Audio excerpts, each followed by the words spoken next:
Good evening, Littleton. Welcome to the July 24th, 2022 Select Board meeting. I would like to ask the clerk to start us off with the Pledge of Allegiance, or acting clerk. Acting clerk. I pledge allegiance to the flag of the United States of America and to the republic for which it stands, one nation, under God, indivisible, with liberty and justice for all. All right, thank you. All right, this evening's agenda. We have a few department board updates and requests. Treasurer Collector, a Human Resource Director has a request for a position that's been classified in town, the Health Director, or the Director of Health position. We have, let's see, the Vertex company's here for the Senior Center. I'm going to go have a presentation and discussion on that.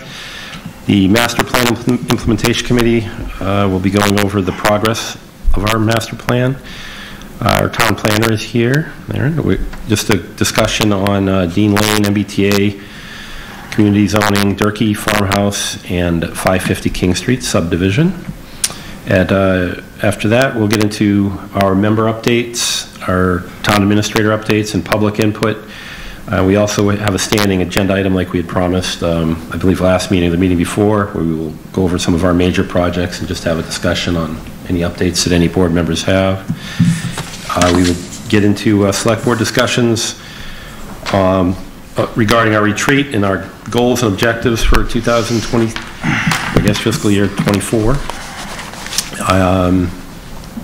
Let's see, we'll have a discussion regarding our direct hire report employees, discussion regarding raising the Community Preservation Act community contribution, which we're going to be potentially talking about for our fall town meeting. And we'll go over the minutes and then we'll have an adjournment. So I guess we'd like to kick it off with you, Ryan. What do you have for us this evening? Sure. Thank you, Mr. Chair. So first item is our notice of openings on town boards. We regularly update this. These are openings that are appointed by the select board.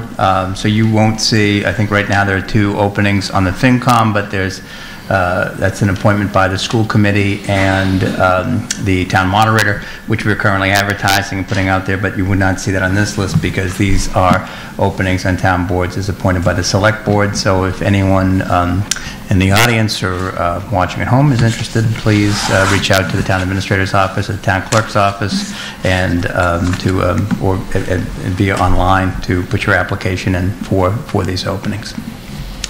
Just a reminder that you can sign up for our subscription lists for notifications on our town website.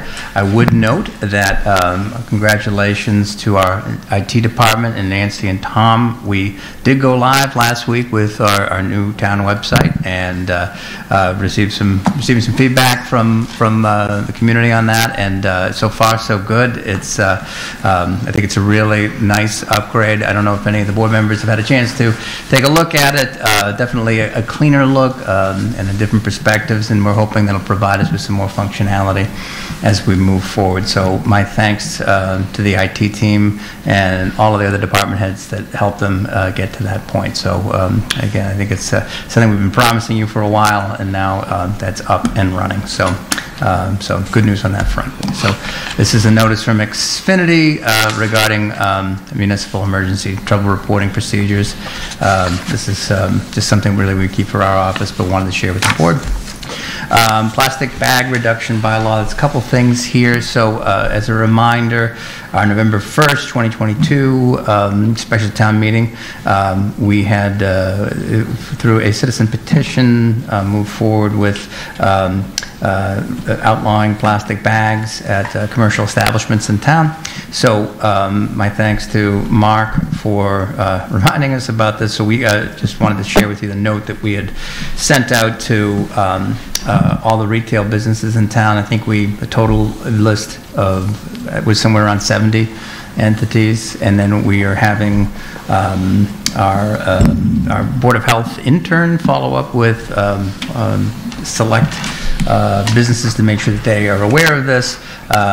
We wanted to give them a little bit extra time to be able to transition to this, so we're asking them to become compliant as of September 1st. So a lot of the businesses already knew about this already, so this shouldn't be any great news to them, but at the same time, we need to follow up. We need to, that's why we're having the intern go out and saying, okay, make sure you have the letter. Let us know if you have any questions. And but we tried to make this as clear as we could in the letter that went out. And then we, of course, included with that the Article 16 from November 1st town meeting. A little bit later than what we would have hoped for in terms of getting the notice out and staying ahead of that. But with the turnover that we've had in our office and throughout the town for other parties that I probably would have had been taking a point on this. This is what we had to do. So here we are. But still, notice is out, and so we did follow up on that. And again, my thanks to Mark for bringing that to our attention. Last thing is notice from MassDOT that we're in the preliminary phase of being considered and for eligible funding for building a replacement over Route 119 over Beaver Brook. This is a causeway, so this was something I think George Sanders sent out a letter for about this. So we hope that this would be the case, but to get this notice, this is a good thing. This is funding of close to $13 million the town would be getting the benefit of. And so this is a nice step, and I believe I shared this with the board separately, but I wanted to make sure the public was aware of that as well. So yeah, it's a great grant really for that project. I know that that's a choke point, not only for our residents, but everybody that travels that 119 corridor every day. So yeah, so $13 million is not a small amount of money for the state to be committing to it. So that's good news. So okay. That's it. Mr. Chair, could we could mention there's a open vacancy on the Light and Water Commission as well. That should be added to that list. Oh, thank you.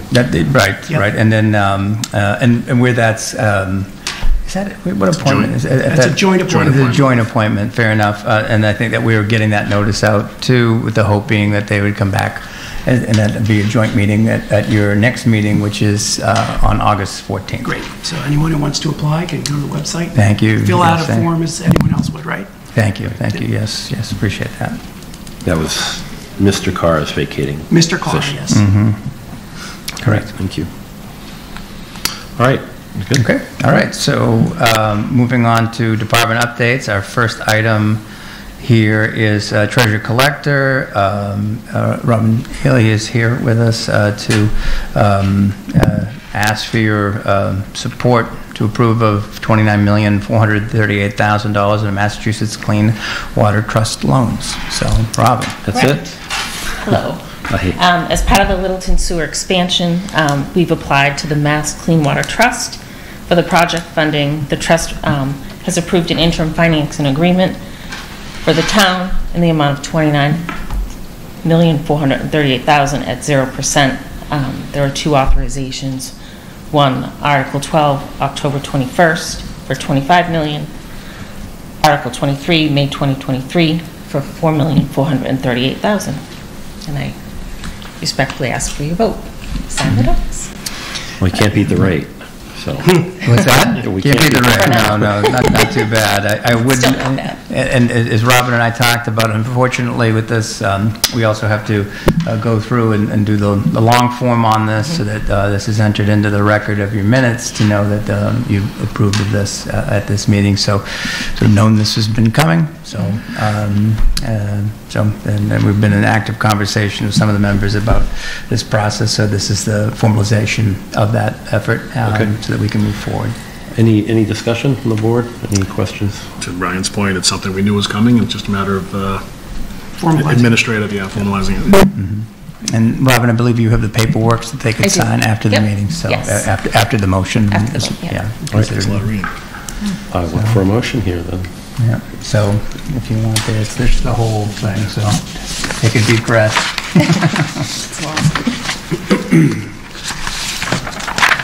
Wow. Okay. Move that the select board vote to adopt the form of the vote prescribed by bond counsel relative to the approval of a $29,438,000 Mass Clean Water Trust financing agreement interim loan dated July 12th, 2023 and maturing July 12th, 2026 at 0% net interest cost as follows.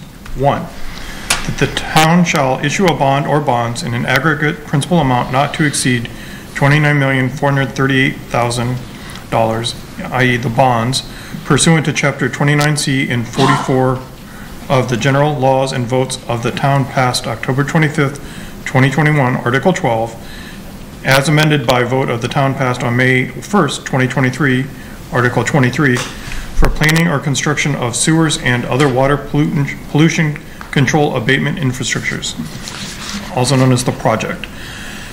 2, that in anticipation of the issuance of the bonds, the treasurer is authorized to issue an interim loan note or notes, the notes, from time to time in an aggregate principal amount not to exceed $29,438,000. 3, that each bond or note shall be issued as a single registered security and sold to the Mass Clean Water Trust, the trust, at a price determined pursuant to the financing agreement. 4, that the treasurer is authorized to determine the date, the form, the maximum interest rate, and the principal maturities of each bond and note, and to execute a financing agreement or agreements with the trust with respect to the sale of the bond and notes, such date, form, and maturities, and the specific interest rate or rates of the bonds and notes to be approved by the majority of the select board and the treasurer and evidenced by their execution of the bond or notes. 5, that any certificates or documents relating to each bond and note, collectively the documents, may be executed in several counterparts, each of which shall be regarded as an original, and all of which shall constitute one and the same document, delivered in delivery of an executed counterpart of a signature page to a document by electronic mail in a PDF file or by other electronic transmission shall be effective as delivery of a manually executed counterpart signature page to such document, and electronic signatures on any of the documents shall be deemed original signatures for the purpose of the documents, and all matters relating thereto having the same legal effect as original signatures.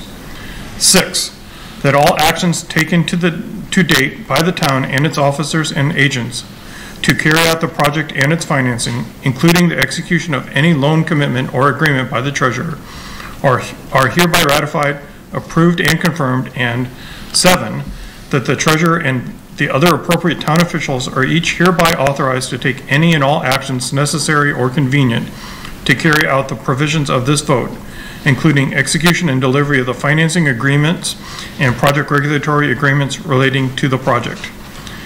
I further certify that the vote was adopted at a meeting open to the public. The vote was taken by secret ballot. That notice stating the place, date, time, and agenda of the meeting, which agenda including the adoption of the above vote, was filed with the town clerk, and a copy thereof posted in a manner conspicuously visible to the public at all hours or on the municipal building that the office of the town clerk is located, or if applicable in accordance with an alternative method of notice prescribed or approved by the Attorney General as set forth in 940 CMR 29.32B, at least 48 hours, not including Saturdays, Sundays, and legal holidays prior to the time of the meeting, and remained so posted at the time of the meeting that no deliberations or decisions in connection with the sale of the bonds or notes was taken in executive session, and that the official record of the meeting was made available to the public promptly and remains available to the public, all in accordance with Mass General Law, Chapter 30A, Sections 18 through 25, as amended. I further certify that the vote has not been amended, supplemented, or revoked and remains in effect on this date. Sewer construction, $25 million. Special town meeting, Article 12, October 25th, 2021. Sewer construction, $4,438,000. Annual town meeting, Article 23, May 1st, 2023. Second. You got the easy part. I think it was moved by Mark, seconded by Chuck. Do we have any discussion? All right. I'd like to hear it all again, but we'll. All those in favor, please say aye. Aye. It's unanimous. Thank you. Do you mind if we take a little pause just so that everybody can sign? Sure.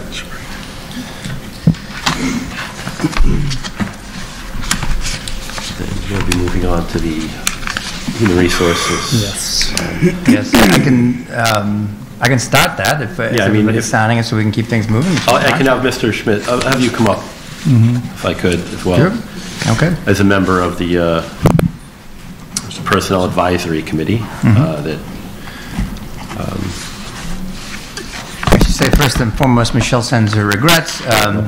She's away on vacation, so I think Bill could provide an update as to what we're presenting here, and if you don't mind. He's the chairman of the Personnel Advisory Yes. Committee. Yes. Oh, I am? Okay. You are, yes. Good evening, Bill Schmidt, member of the Personnel Advisory Committee. The 4 members of the Personnel Advisory Committee met and evaluated the proposed new position for the Board of Health, namely the new health director. And the reason for this is because the town will be now very shortly assuming what the Neshoba Board of Health was providing.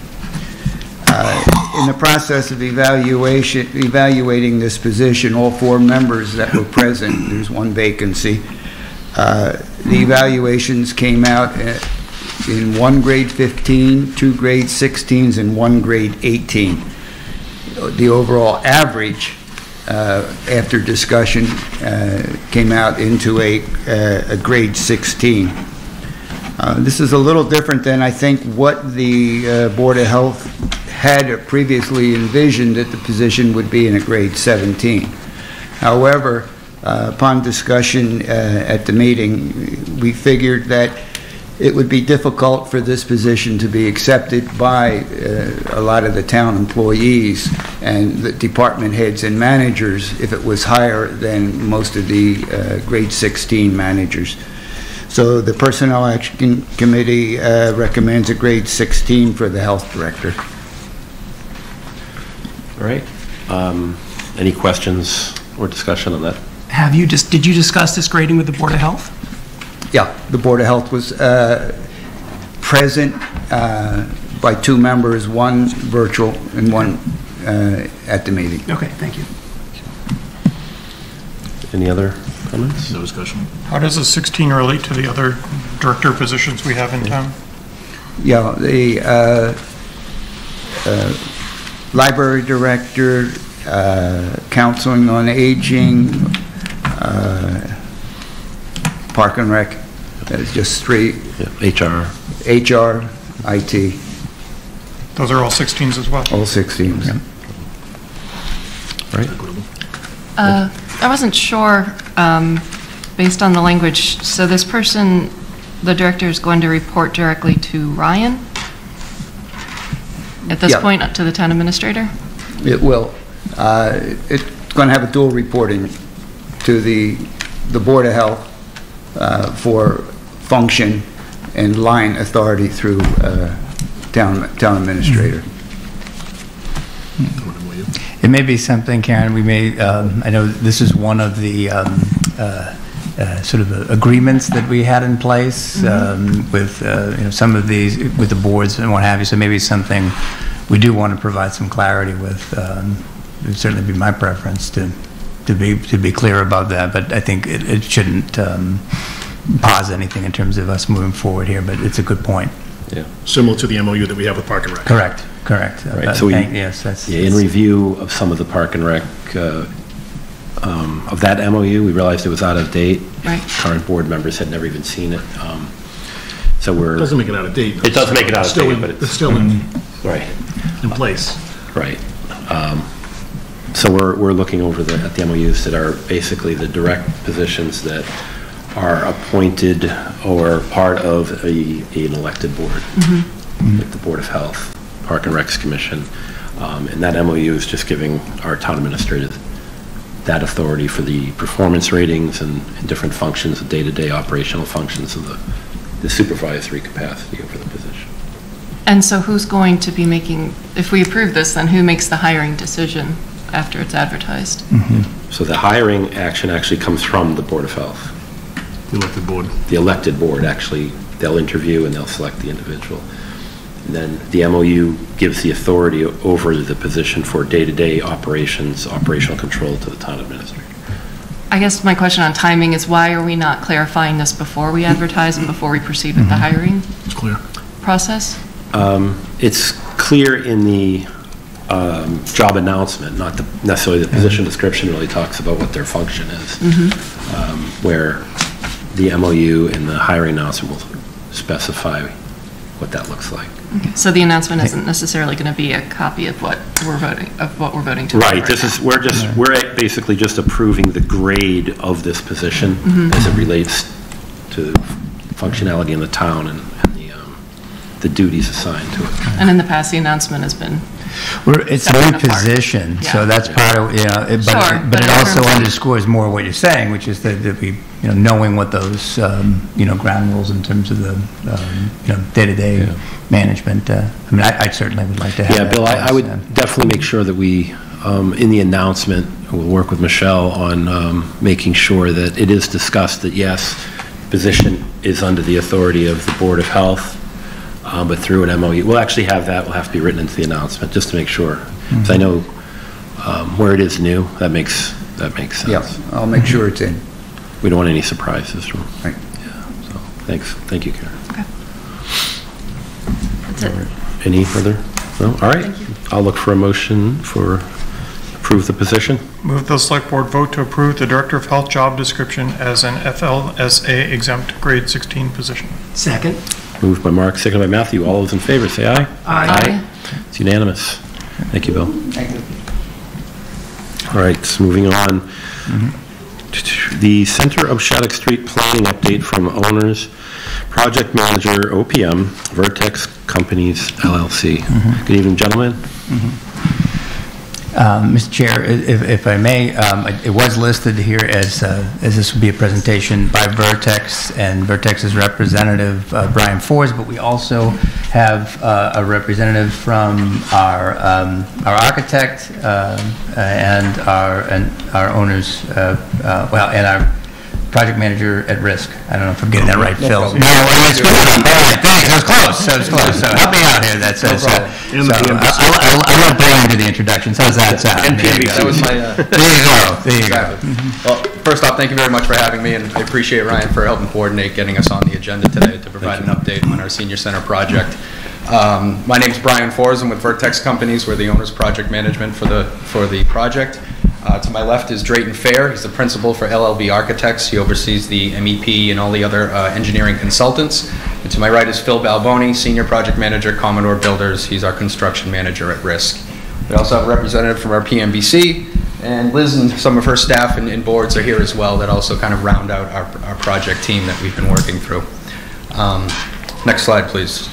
For a quick agenda and what we're doing, I'd like to provide, to refresh everybody on our project history, what's led us up to this point to date, give you an update on the progress that we've had in the past few months and what we foresee for the next couple months as we round out our design phase of this project. We'll go through some of the milestone updates that we have and where we see to really achieve these hurdles in the next few months and what the town can foresee for having construction starting. And then I'd like to provide a budget update on where we stand on what our estimated budgets are based upon third-party estimators as well as our construction manager putting together a budget for construction costs. So I'm going to kick it over to Drayton to provide a quick project history on what got us here today. Thank you, Brian. Thank you, Mr. Chairman and board members. It's wonderful to be here. LLB Architects has had the pleasure of working and honor of working with the town of Littleton for quite some time now. And it started a number of years ago, actually, when we were hired to do a comprehensive town-wide programming exercise for all of the town offices, looking at a number of different buildings, looking at a comprehensive program for the town. And so we did and these are just a quick sort of highlight slides from that presentation a couple of years ago. So we did a program analysis. Next slide, please. We started to look at different buildings in town that had the possibility of taking over some of the town offices. and one was on Great Road. It was really determined that this building really wasn't in the best shape for town offices and to go forward. We looked at the current town offices and the Shattuck Street School. It is, as you know, a historic building that has some issues with infrastructure and flexibility that we didn't think would be appropriate for renovation into future town offices. And we looked at the building on Great Road as well. At the time, we looked at this building for a number of uses, for the COA, for the Parks and Recreation. It was really determined that for the Council on Aging in particular, this building really wasn't an appropriate fit. It's on a number of different levels.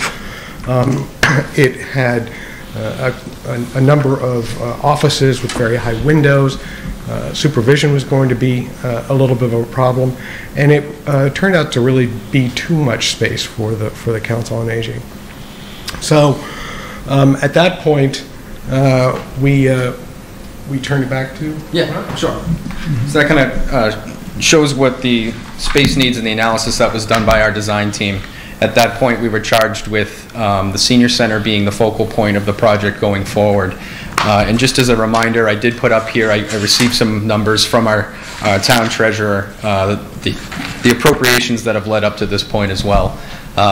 Starting with the town meeting in June of 2021, and then the spring town meeting in 2022, which Article 20 gave us the remaining design funds as well as the construction and stabilization appropriations at that point.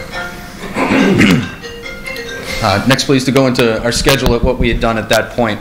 When the PMBC took charge of this project, the charge for me was to go with construction manager at risk, was a decision that they made. So we engaged with the Inspector General and had an application process in which we achieved, granted to go this project delivery route around October, November of 2022. At that point, we put out a request for qualifications for a CM at risk. We went through an interview process and ultimately came with our friends Commodore Builders, who built the building that you are sitting in currently today. So we brought them on board. We get them right into design development, working with LLB and their consultants, getting this design happening, and putting together an initial cost estimate. Cost estimate, as you know, in the market that we are right now, we're seeing exponential price increases in certain trades.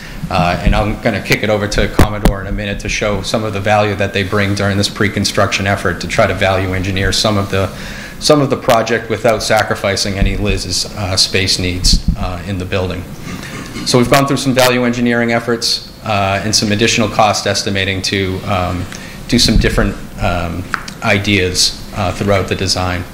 And at this point right now, we're continuing into construction documents, which is the final phase of design. It's when we get all of the different portions of the design all into the documents, being ready to put out to bid for a bid package. Another item we needed to do to satisfy Mass General Law was to do a full pre-qualification of our filed sub-trades. There's a certain requirement that if you hit a certain dollar threshold, you need to go out and vet the companies that are going to be looking to bid on this project. Happy to say that we did get a very good turnout. We received about 100 statements of qualifications throughout the list of trades that we need, and we only disqualified very minimal. So we have a very good, strong pool. A lot of them are the same players that we've had in other projects in town, and the hope that is it drives up competitive bidding and therefore helps us with an overall cost. So at that point, we will be putting out our design documents now that we've pre-qualified our filed sub-bids. We're on schedule to be wrapping up our design and construction documents in August of this year. At that point, we assemble our entire construction documents and we put those out to bid. There's about a 4 or 5 week procurement window for these filed sub-bids. And at that point, when we receive those bids, the hard numbers, Commodore and their team will assemble these with all of the non-filed sub-trades as well as their costs and assemble a guaranteed maximum price. That gets issued to myself and the PMBC in the town for analysis. We review that with town council as well. And if all is good and within our budget number, we would be asking to issue a notice to proceed to Commodore Builders for construction at that point. What I just talked about I just try to put in a visual timeline here. The left of the screen is when we brought Commodore Builders on site, and this kind of shows some of the efforts that got us to where we are, is where the star is right now. So the hope is that in August, working into September, is when our bidding window is for our filed sub-trades. We'll have a walkthrough, we'll have an RFI period where they can ask questions that the design team will answer, and then we'll receive those bids probably in the October timeframe, and then we need to give Commodore a few weeks to assemble that guaranteed maximum price, and then obviously the town would need to review that GMP to make sure that they are satisfied with that before issuing a notice to proceed. Next. Kick it back over to Drayton for some of the design progress that we've had. Right. So we've been working with Liz and the committee for the last year and a half on the project. And as we all know, it's as Brian mentioned, it's been a little bit of a tumultuous construction market over the last year. So we have gone through a number of value engineering exercises with the building, all in mind of keeping the essential services that Liz and her team require. And so what you see in front of you is a quick rendering of the building that will be constructed right across the parking lot from where we are now. Just showing the first floor here, just to give you some of the highlights. It's going to have a very large community room, a bit larger than this room, that can be divided down in the center. It can be used for various meetings and used for dining and events for the center. A full kitchen that will prepare all the meals. A gracious lobby space with a study space in there, a wonderful wing for offices and outreach officers. Upstairs, we don't have a plan of the upstairs, but upstairs there will be 4 major rooms, 2 program rooms for classes and exercise, and then a fitness room and a workout room upstairs, as well as an area for billiards. So it's sort of a very concise, compact, and we hope to be economical, but beautiful building for the town. I'll kick it over to Commodore Builders to try to just give a quick rundown of some of the value that they've brought to the project to date, and how they go about doing a value engineering and working with our design team. So I'm Phil Balboni of Commodore Builders. Thank you for having us here. At Commodore Builders, we do a significant amount of private construction, and we also do a significant amount of Chapter 149A construction, which is construction manager at risk. And what that does, it allows us as a construction manager to engage with the design team, the OPM, the owner, and everybody kind of in advance, and start to develop the most efficient project for everybody, to be able to have a project where all of the contractors involved can work efficiently and productively. And really, that's what makes a good project. You know, we are here to eliminate the surprises, to ferret out the things that come up again and again on construction projects, and anticipate those and plan for them. Everybody kind of hates the word value engineering, because kind of what people hear when they hear value engineering is program being taken away. What we can bring to the table and offer is our current knowledge of current market conditions for different material costs, different assemblies, and start to kind of work with the entire team where maybe there is something that we could do a little bit more efficiently or differently that has either lower cost, can be done faster, can minimize risk, and is a better outcome for everybody. one of the biggest examples perhaps of this specific project is, looking at the frame of the building. We were able to work with the team, make some adjustments that's going to bring more competitiveness to the contracting field that would be looking at and providing cost proposals for the project. So that's an example of something that really doesn't change the final outcome, but it provides a better project for everybody involved. It's all about how can we do it better, more efficiently, and faster. So, thank you for having me. Thanks, Phil. Thank you. Thanks, Phil. To wrap this up, and most importantly, obviously, I know everyone's interested in our project budget and where we stand right now. I've condensed our project budget. We have a line item for probably about 70 line items that we've been estimating, both hard and soft costs. A lot of these are taken from historical data from, say, our library project about furniture, fixtures, tech equipment, things that we know that the building is going to need. But we're also using our hard costs from construction from the third-party estimator, which is a consultant of LLB's, and then using Commodore Builder's estimator as well. We had a full reconciliation about that, and that's kind of where we kick off when we do our value engineering efforts. So what we have here is what we have for estimated costs, which is our design and project management fees. That is ultimately to design the building, but also to do construction administration throughout the construction. We have our hard cost for construction, which is strictly the hard cost for building the building through Commodore Builders. Our additional soft costs, like I alluded to, which is our FF&E, which is furniture, fixtures, and equipment, technology, any other types of, what they like to say is if you tip the building upside down, what would fall out of it? So that's what we call for our soft costs.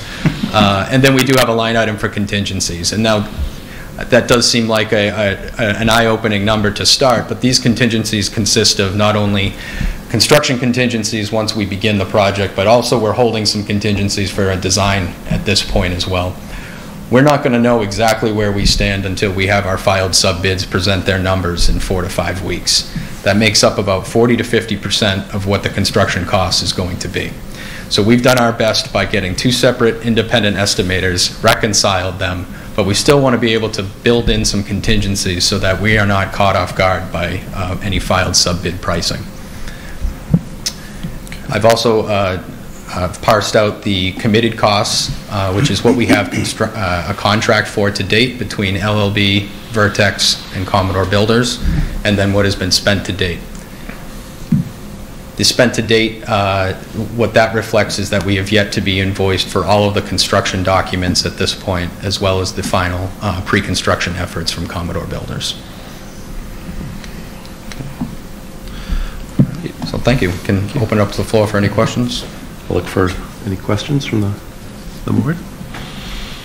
I'll just, okay. Go ahead. No, go ahead. I was going to say, Drayton kind of alluded to the fact that this has been something that we've been working on for quite some time with a number of space needs studies and programming studies and that kind of thing. So it's not the entire time that I've been on the board, but for a good portion of the time that I've been on the board, there's been a lot of time and effort put into this. It's nice to see that we're at a point where we have some final numbers and we have a potential start date of November, December next year, or December, January of 23 into January, the end of the year here. So I'm just excited that it's been pushing the rock up the hill for a few years, and it's nice to see it's coming to fruition, and the end product, based on what we've seen, looks like it'll be a great asset and amenity for our seniors and for our community as a whole. So thank you very much for all the time and effort that you guys have put into it. It's very much appreciated. Thank you. Sure. So I just had a question about the process for evaluating the subs.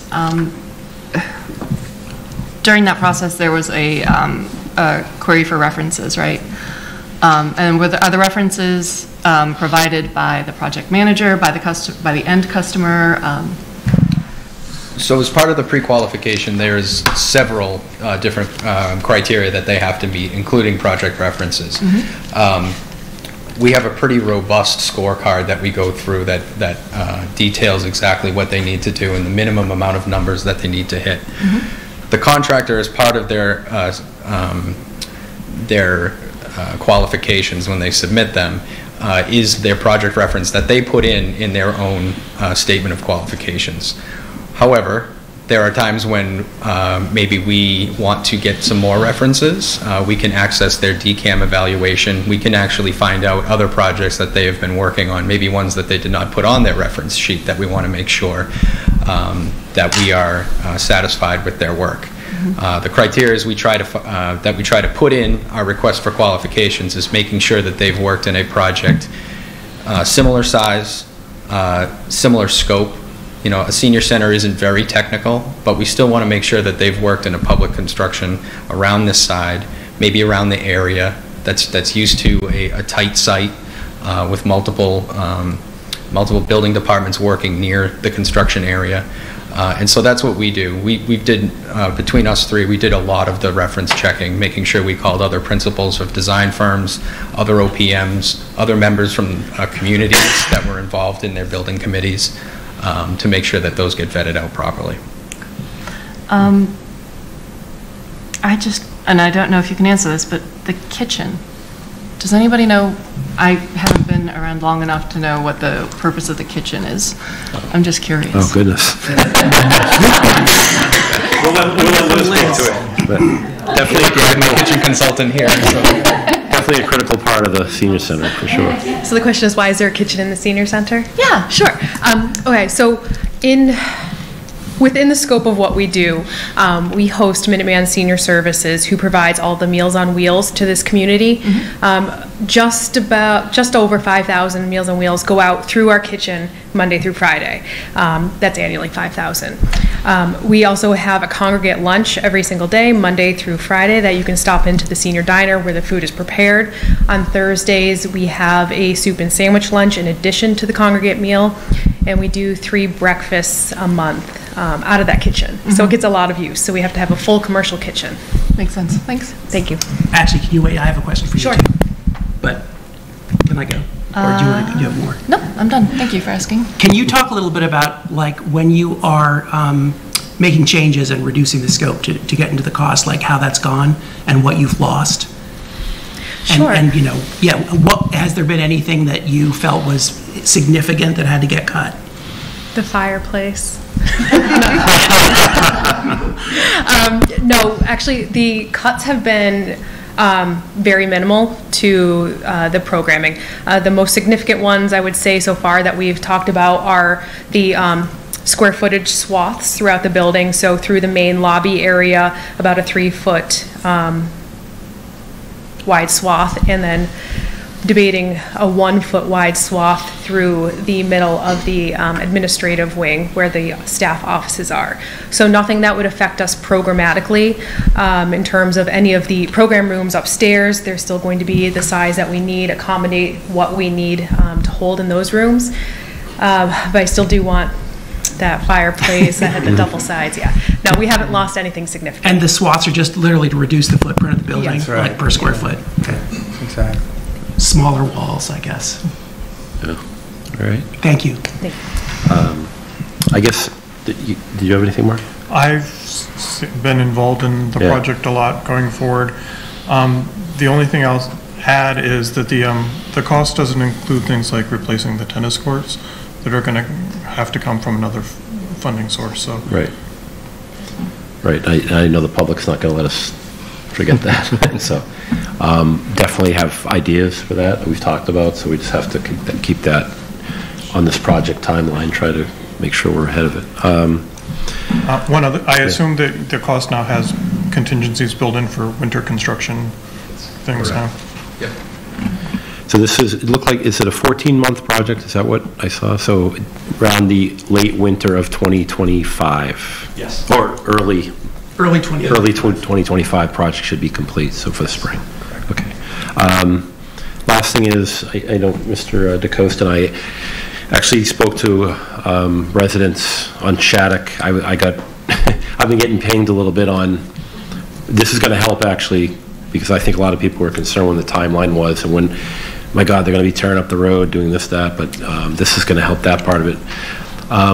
The discussion now is really centered around us working with you directly on Construction vehicles. Construction vehicles, I think those are the specific things we're going to have to start talking about once that time comes, to be utilizing this side and not coming up that side during the phase of construction, little things like that. And I guess we'll probably talk about a point person that a resident on the ground can actually come to and talk to if they have an issue, if that is you. Yeah, or whoever that might be. And then where our concern obviously will be the long-term plan for traffic on Shattuck, but sounds like we have a little more time for that. My main concern right now would be the construction phase, making sure that the residents... Definitely, I can speak a little bit to that. Is if a notice to proceed was to be issued with Commodore, one of their first submittals is going to be a logistics plan and where the traffic flow goes. I know when we built this building, we had an agreement with the church down the street where we had all our contractor parking at, and if that's something that they'd be agreeable to, I think that's something that would, we would be agreeable to as well. Okay. Then speaking to your other, what was your other comment? I'm sorry. Yeah, well, besides the construction traffic on the street, it was just basic questions. Communication and also with the residents. Yeah, I found in a few of my other jobs, we've been able to kind of put together a summary for the end of the week, and maybe if there's a community person or a community contact that we can reach out to let them know of what's coming up in the next week, and ultimately, make them aware of any type of interruptions that may be happening. Great. All right. I have two more. Are you in front of the planning board anytime for parking and stormwater management and all of that? Has that been scheduled yet? We've been working with the civil engineer to get on the agenda, so that is that's one of our priorities right now, is getting in front of the planning board. Okay. And do we get Al back? Yes. Awesome. We're bringing back the entire team. Getting the band back together. Running it back. All right. Oh, great presentation. Thank you. Thank you very much. Look forward to working with you. Thank you. All right. Next on the agenda is the Master Plan Implementation Committee. Laura Yates, Chairperson. Progress report from the Master Plan Implementation Committee on goals from the 2017 Littleton Master Plan. Hi, how are you? Hi, how are you? I'm well, thank you. So, if I may, before I start, I just would like to review for the record what the master plan is, because whether it be on social media or people speaking to me, so many people have no idea what it is. And when there's questions and frustration about building in town, money being spent, and I refer to the master plan, people have no idea what I'm talking about. So just to step back, and actually I have the master plan here. It's big. You can't just sit and read it in a sitting.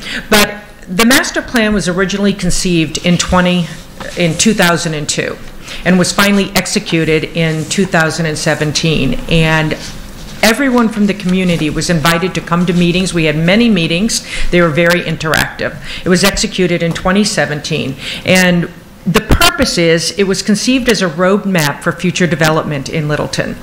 And to be completed between 2017 and 2030, which means we are right now exactly halfway to 2030. So we have just about 6.5, 7 years to finish this up. But that's good because we've accomplished a lot. So part of the master plan, the task of the master plan implementation committee is to give progress reports a progress report both to the select board and to the town in general. So currently that progress plan, the progress update, is listed on the town website. After this meeting, there's a few things to complete. It will be reloaded onto the websites for anyone to go to see and read and understand. It is comprised of 8 key themes. They are Littleton Common, planned growth, thriving town, community health and well-being, equitable development, building local capacity, legacy, and active government. Within the 8 key themes, there are 67 actionable goals. So clearly, I cannot go through all of them right now, but you each should have gotten a copy of where we are right now. Did you get that in your packet on Friday? Yes. Okay. There's still some areas that we need to finish up before it is uploaded to the town website. So that's our next step. We have to hear from a couple more people. What we've done is we've gone out to various different boards, committees, anyone that we think would be tied into any of the goals, and ask them for updates. I would love it if you all who are tapped into so many things, if you do have a chance to look through it, and if you see anything that needs updating or is incorrect or needs expanding upon, let us know, and we'd love to include that. Were there any questions for what you've received at this point before I hit a couple of the high points?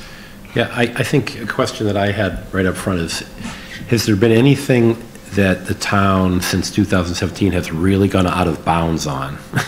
That are what? Has gone out of bounds on? No, nothing at all. That as we look through it, that we see. In fact, I think my personal opinion is that we're tracking very well. Some of the big successes, if you look through it, the real big items that we needed to tackle. First off, the sewer. Like, we did that. That was a big thing. It took a lot of years to accomplish.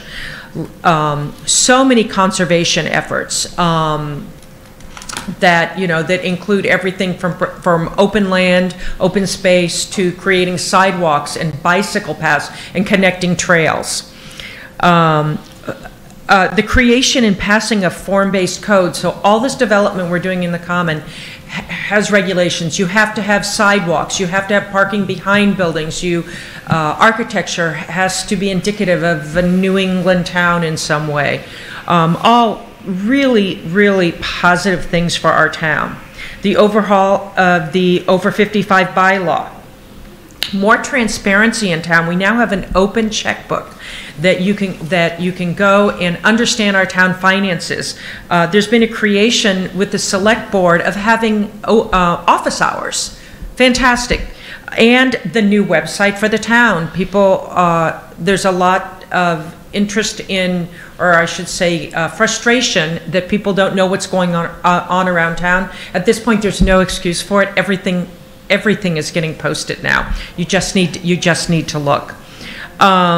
Upgraded public transportation. I was surprised to learn that there is a bus that goes from public transportation to train stations to King Street, and that it operates every day. And the new library, another big endeavor for the town. And here we are right now, and we've just seen the presentation on the senior center. So those were some of the, I think, harder goals to achieve, and we've definitely succeeded there. We can look through, as you look through all of the goals in the future, in the next year or so, some of the larger ones I think that I would recommend that we focus on is finishing up the bike and pedestrian plans. That committee is doing a really great job. They just need to tie some ends together. Goal number 7 was underground utility lines, which I'm not sure if that in the town common area, if any of that can be accomplished when we do the rebuilding. But that's a big one. Number 9 goal is auditing of zoning bylaws. I think that's something that's been discussed. I don't have any information on if that's completed. Maybe someone can at some point give us that information. 11 and 12, the Littleton Station and MBTA community. Also something that's discussed a lot that needs to be finally addressed and finished. Number 19, re-examine the tax increment financing. Re-examine tax increment financing. I don't know what it means, but it's just listed as a future goal. 2 more, number 49, to identify historic preservation projects to incorporate into Littleton Common revitalization activities. I don't think that has been done. I don't know if any specific buildings have been identified, except for the Baker House, which on Robinson Road. And lastly, goal 52, leveraging CPA funds through an open space acquisition bond. So those are maybe some things we need to focus on. Would love suggestions if there's any way that we can help implement those or assist in any way. And that's our progress report for the year 2023. Any questions, any advice, direction for us? Please. I have one. Sure. So, hi. I know we met to go over this, and Yes, thank you, Matthew, did meet with me. I want to start by thanking you for all the work. This is like 30 pages of 8-point type. It's like looking at it here. The people at home probably can't see it, but it's an impressive amount of information, and I really appreciate you going through every one of these and updating them. It is also very heartening to see how many have been achieved or are ongoing. Yes.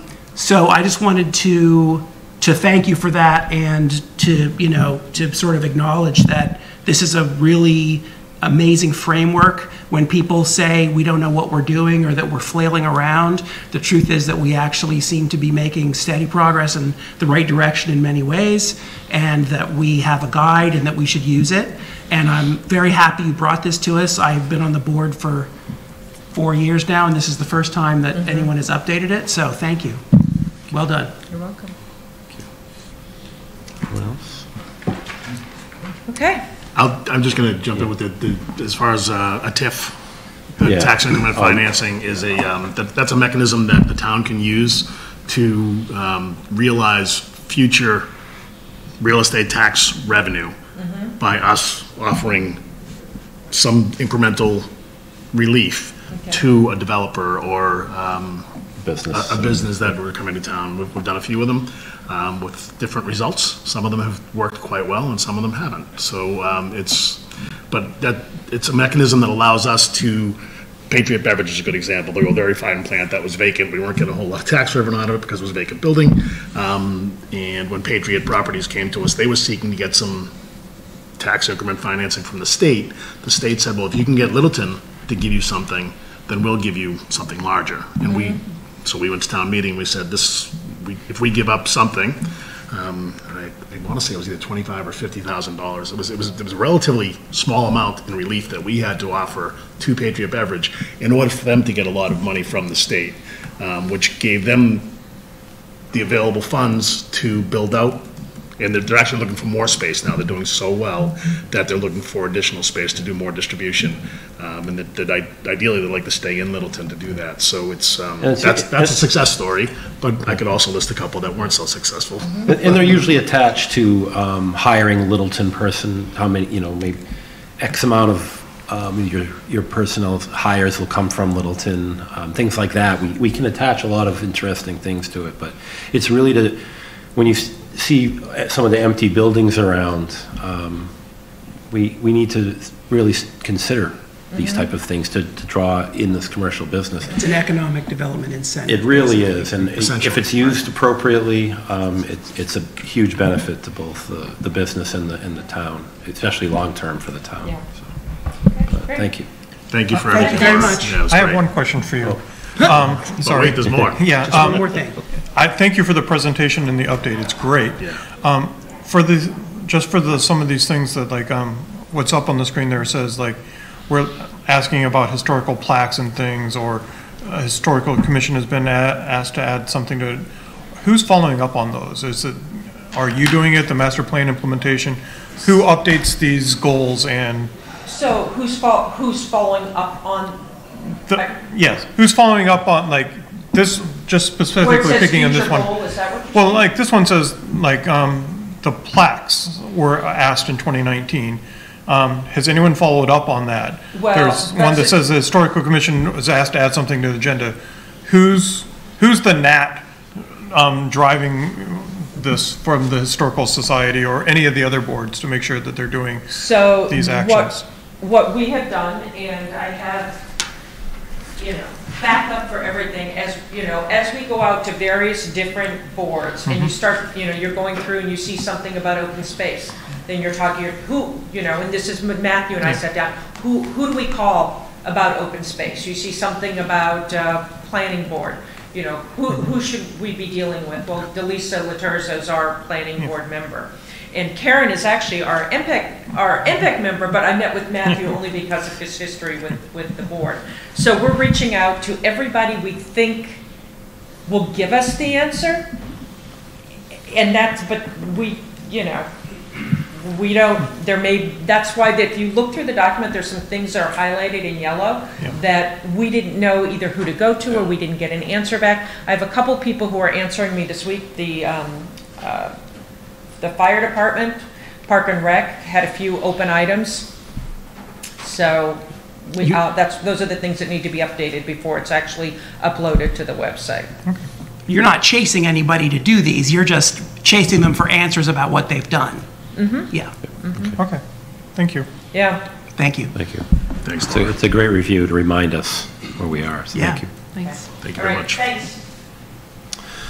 All right, next on the agenda, Town Planner Department Project Updates to include Dean Lane, MBTA Community Zoning, the Durkee Farmhouse, and 550 King Street Subdivision. Good evening, Maren Toohill, Town Planner. First, jumping back to the zoning diagnostic and recodification, just to answer that question. She left. You couldn't even figure it out. Yeah, boy.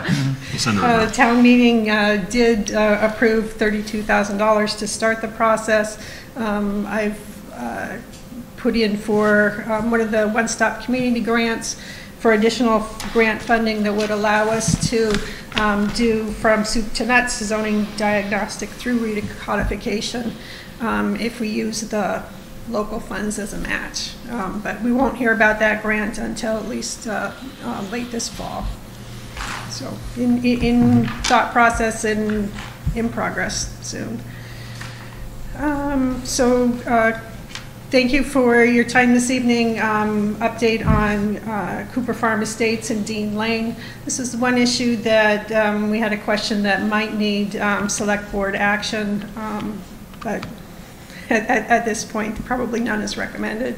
Planning board is working with the Cooper Farm Estates and Dean Lane developer just to make sure that we have that whole subdivision and senior residential development closed out.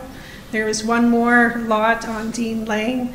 That lot is to hold an affordable unit. Question remains on how to help that to happen.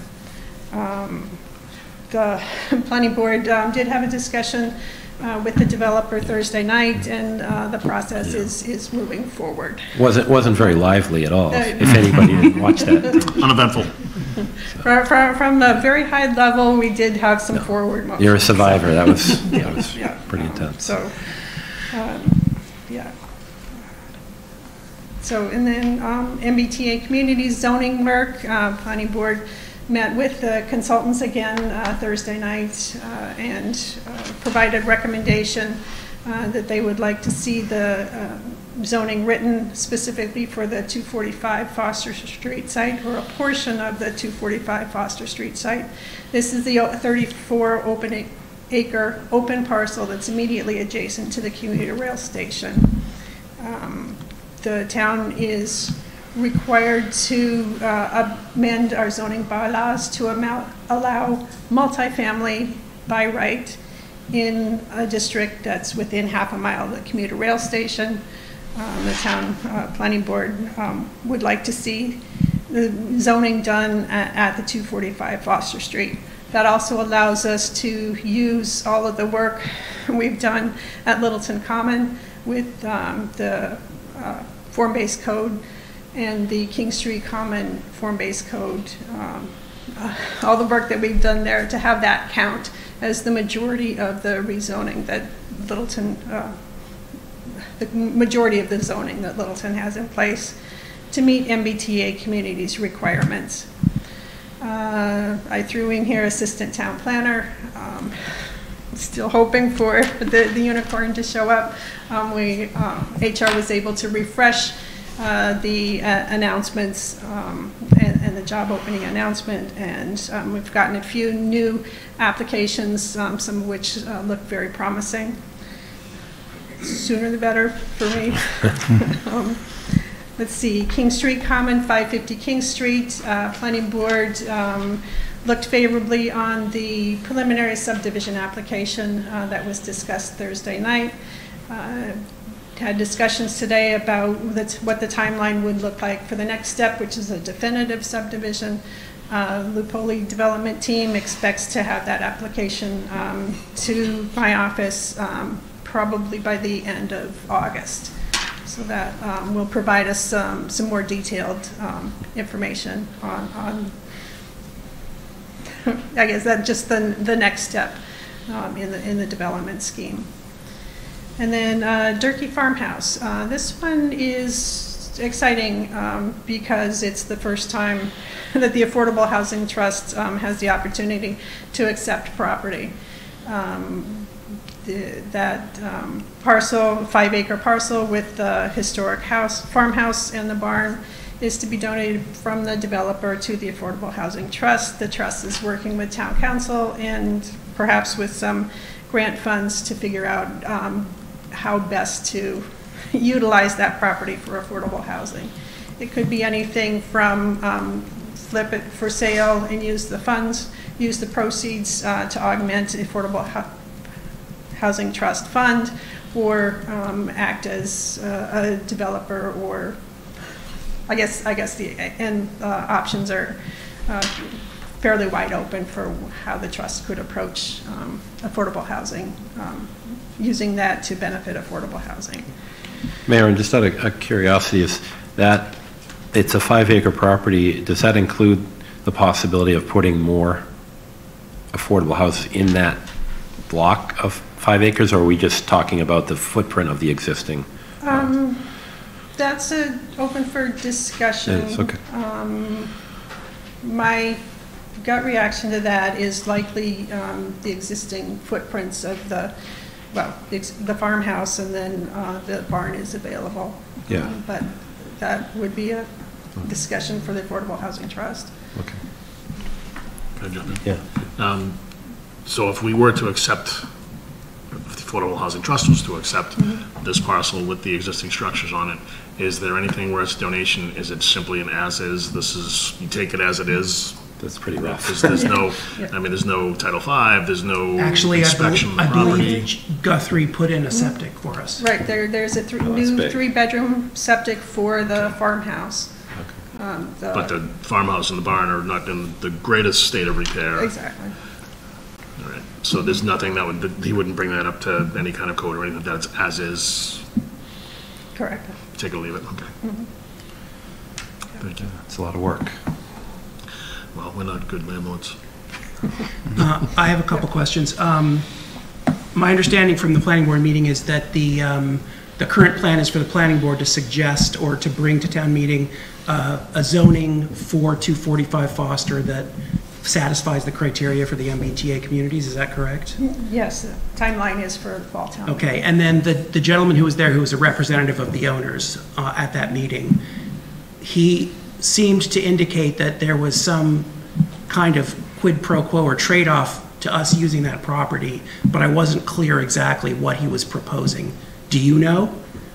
It was land, right? We're talking about there was some land up front that wouldn't be used. Or it was the warehouse design? Let's see. There was a sketch plan that was provided to the planning board, and it's posted on the 245 Foster Street, or 245 Foster Street page, that outlines a warehouse development that would be possible. Grandfather's him from the zoning. Oh, I see. Right. Okay. As far as developers, property owners, attorney did share that he's willing to work with the town on if the town will rezone a portion of it for multifamily housing, what could be the disposition of the rest of the parcel. Again, possibilities are rather wide, but he did seem to suggest that would help incentivize setting some of that aside undeveloped, or digging into that a little further, if sometime in the future the town needed more leaching fields for additional town sewer capacity, that could be might be a possibility But we would have to divide that anyway, because it's way more than 10 acres. So unless we wanted to build a lot more units, we'd have to partition off a section of it, or zone a section of it. Correct. Okay, thank you. Yep. Thank you. On the MBTA communities things, when does the state require us to adopt the zoning by? Have to have the zoning bylaw adopted and your submittal to DHCD by December 2024. So we have this fall and we have next spring. It's going to be an interesting 12 months. Will continue to be interesting, yeah.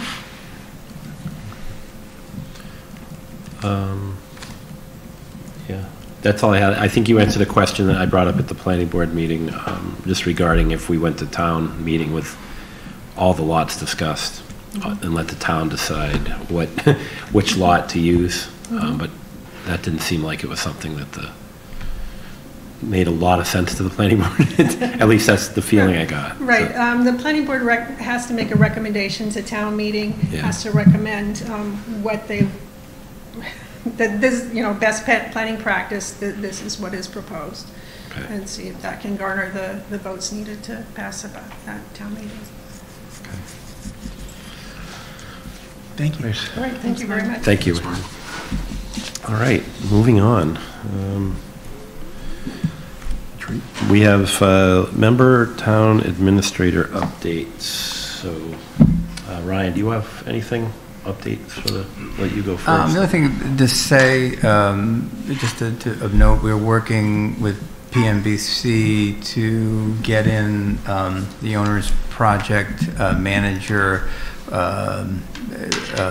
request for proposals through the state. So we got some feedback from the Mass School Building Authority about what some technical pieces that and suggestions they have made. So we're going to be going through that tomorrow, and the hope is we get that advertised in the near future. So we're making progress on that. I just wanted to get the board updated on that. So. Okay. All right, I'm going to go around. I think we'll do our normal updates, things that happened, and then we'll kind of go back to this discussion of these major projects, but we don't need to have it part of the initial discussion. We'll kind of go back on to that, and then we'll get public input off of that. So, actually, Karen, we'll start with you. Okay. Anything? The only thing I had was just an update from watching PMBC, which was that the high school roof is on schedule. Yay. Yeah, so a couple more weeks, and it should be done by mid-August. Oh, great. So before school year. On track, yeah. I have been using the website a lot. It is great. Yeah. The Nagog Hill Orchard Working Group is going to meet on Thursday at 1 p.m. to walk the property and the buildings. Yes. And then I have a town administrative search committee meeting on Wednesday during the day. And then is there any, and the office hours, that was the other thing. Is anyone going to take office hours this week? I'm on board. Great. Friday. That's all I got. That's a tricky one. Just the time of it is kind of rough for me sometimes. Okay. Middle of the day. We'll get there. Work. Yeah. Thank you. No, we can mix it up, We should maybe, No, if thank it's tough, like reschedule it for another day or a weekend or something. Yeah, if we run into a situation where we need to do it, I think. Yeah, I think it's good to I have think it. it's a good idea personally, because then, if People you guys that are can- having trouble making it, then Somebody else is- plenty of folks in the public Sure. will too, Yeah. so mixing it up might be helpful. Okay. I haven't had one where someone hasn't showed up to talk to me. Well, that's good There was news. only one or two people the last time. So Okay. hopefully that initial surge of Yeah.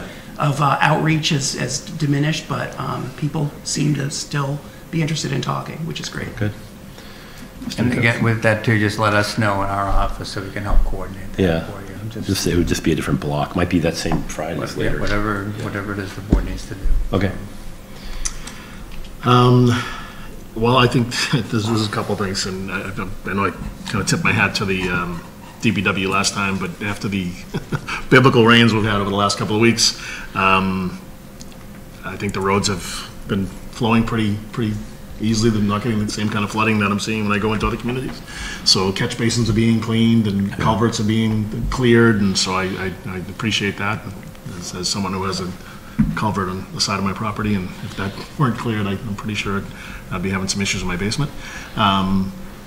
Also want to take my hat off to Park and Rec for, there was an issue with Long Lake with bacteria levels, and the communication, I think, was very good. I think they did a nice job of letting everybody know and getting it back online. But not that they could do anything to get it back online, but getting it back online for the Appleman this weekend, which was another fantastic event by our Rotary Club and a huge fundraiser for them. So hats off to them and everybody that took part in making it happen. And just quick update on the Shaker-Lane building committee, I guess we're called. We created a selection committee to pick who's going to be. The selection committee will basically vet and present some alternatives to the greater committee for moving forward with the RFQ, RFS. RFS. I think it's a request for services. So and then you'll be evaluating the applicants. Right. That 5-person subgroup. Right. So that's moving along, and that'll be over the month of August. We'll be having some different advertising and info sessions at Shaker-Lane where there's walkthroughs for the potential contractors and bidders. So with bids and proposals being due towards the end of August. So. Thank you. Mark? So I was volunteering at the Appleman yesterday, and I wanted to thank everyone that showed up to participate and all of the town boards and departments that helped get it ready. I think everyone had a good time and enjoyed the race in spite of the mud they were running through. More like a mudder. Several people, as I was saying that we should rename it from the Appleman to the Mudman. Thank you to the highway for helping, and Park and Rec and the police and everyone for putting on a great event. And it was a successful fundraiser for Rotary. I also wanted to, Nancy Morrison is spearheading a plaque for Millie McGovern to go on the ticket booth at Alumni Field, and they're looking for donations through LA. You can donate through LABA for that plaque. If they exceed it, they're going to create a scholarship fund in Millie's name through the Littleton Scholarship Trust. So I think the dedication of the plaque is planned for early September, one of the first home games. So it's a well-deserved honor. So Another appropriate location would be the traffic light in front of the high school. Yes. You're not kidding. With a statue of a goat? Yeah, sure. She could have a medallion in the middle of the road. Yeah, that'd be good too. It just says stop. All right. Well, I have a couple things. Third Thursday, just a reminder, that happened this past week. And then I think there's one more. I think we do one more in August. I think that's the season. So just keep your eye out for that in August. Yes, I have to just say hats off to the Appleman Triathlon. Over 100 volunteers it took to put that on, and then over 300 participants. And the Rotary just continues to be a great partner in actually sharing their money with needful causes in town. So great event. We did meet the Senior Tax Relief Committee.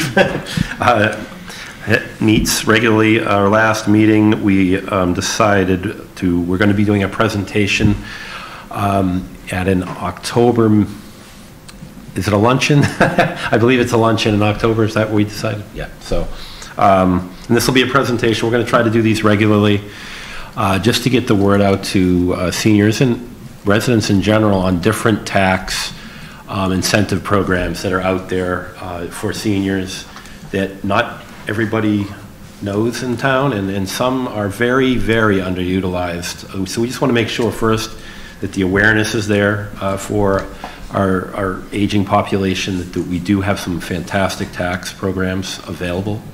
And as we also research more, hopefully more things, and petition the state to do more for that population. HR department doesn't get a lot of props, but anytime there's a fiscal year change, I know the finance department and HR are pulling their hair out of their head, getting everything in order with the new payroll season, new fiscal year. So there's a lot of work. So I wanted to thank those departments especially for the work that they've done in keeping our people paid and our finances in order. I did want to jump on the website again with the IT department. It is a great And this is something that I think we can build on, so please continue if you are having issues with it or you think something pops in your head we'd like to add to it, please give those comments. And something, we have a new platform that maybe can be even molded better. We can always do better, but it is definitely more user-friendly.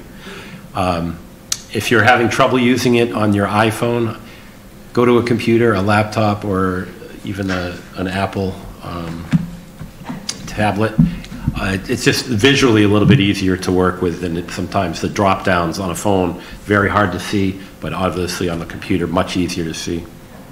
Code of conduct, I did want to mention, I know we talked about it. I would like to share, why am I being reminded of this? After attending the planning board meeting last Thursday, it just dawned on me that perhaps we should share that code of conduct. Not that the planning board necessarily did anything wrong, but I think I would like to share our code of conduct with all our boards and committees in town, and maybe they can adopt something similar or their own, just as a reminder, and to help. It actually helps guide as well discussion and things like that. So that's really it. So maybe we can take care of it. Thank you. And that's just a matter of just emailing it out, I think. Thank you. And that's it for me. So on the website, can we add a feedback button or something so that people can give feedback or have a way of contacting people? You know, we can. Or if feedback, it isn't there already, I don't. Support ad or whatever. Or yeah, that's actually a good idea. I think we see that on other sites. They click on our email address, and so they. Yeah, it's can always really, email us. But if it's a general website thing, it would be nice to have someone that goes to. All right, just a quick update. Let's go around the table on any updates you might have on any of these project-based things we have before we get into a public comment. Anybody have any, you can, updates on any of that? The Gog Orchard Ad Hoc Committee is meeting on Thursday, as I mentioned. We had one meeting, we are discussing our plan, which is to bring a number of recommendations to this board to determine what we can do with the orchard. Okay. Great. We're actively working on it. Well, we have. Oh, sorry. Any other commentary on any updates that, I know it's kind of the slow time of year with all. Sorry, I kind of jumped ahead on the MSBA. Yeah, no, that's good. So you did give an update on the school, on Shaker Lane. And the Town Administrative Search Committee is meeting on Wednesday. Yep. Just looking at this, and we got a great update on obviously the senior center. And 550. As far as the sewer is concerned, the construction started today, or yesterday. Yep.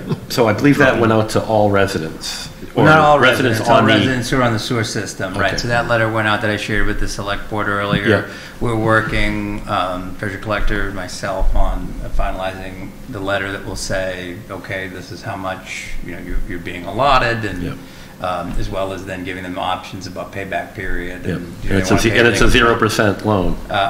Correct. Hold on, we blocked the mic. So offhand, I don't. It's not 0% for the residents. It's a different percentage on that. So we have to be able to communicate that and get all that. Still quite low, though, I believe. Yes, right. So what was the 0% from? 0% was for the first 3 years, and then it was 1.9. Thank you. Okay. That's right. Well, that's still. Yeah. So we're still working on getting that word out, and I think they've also moved to doing 2 crews overnight. So it's putting a little more pressure on the police department in terms of covering those shifts and coordinating that. LELWD, police department, myself, are all trying to help facilitate. That's the beginning of a 2-year project. It's going to be it is going to have its disruptions, but we know that, and it's it's something we're going to have to continually tweak and update. And I believe the chief is going to be presenting to us Right, the chief is going to be coming back on your meeting on August 14th. He had sent a letter out at the beginning of the month. Yeah. I'm going to be following up on that, and it's probably a good opportunity to talk about how the details are doing at that point in the sewer project as well. I know he's going to implement civilian traffic details, basically, so he doesn't have to use his uniformed officers all the time. Right, that's, I guess, the New Hampshire flagman, I guess you would. Yeah, it's the supplement, and it makes some sense considering the demands that it's going to potentially put on. And that's been vetted through the union, and I know it's not just simple as doing that, so that's important. Yeah. All right. Thank you. All right, let's open it up to public input, please. Anybody in? Mr. Sanders, come on forward. Thank you.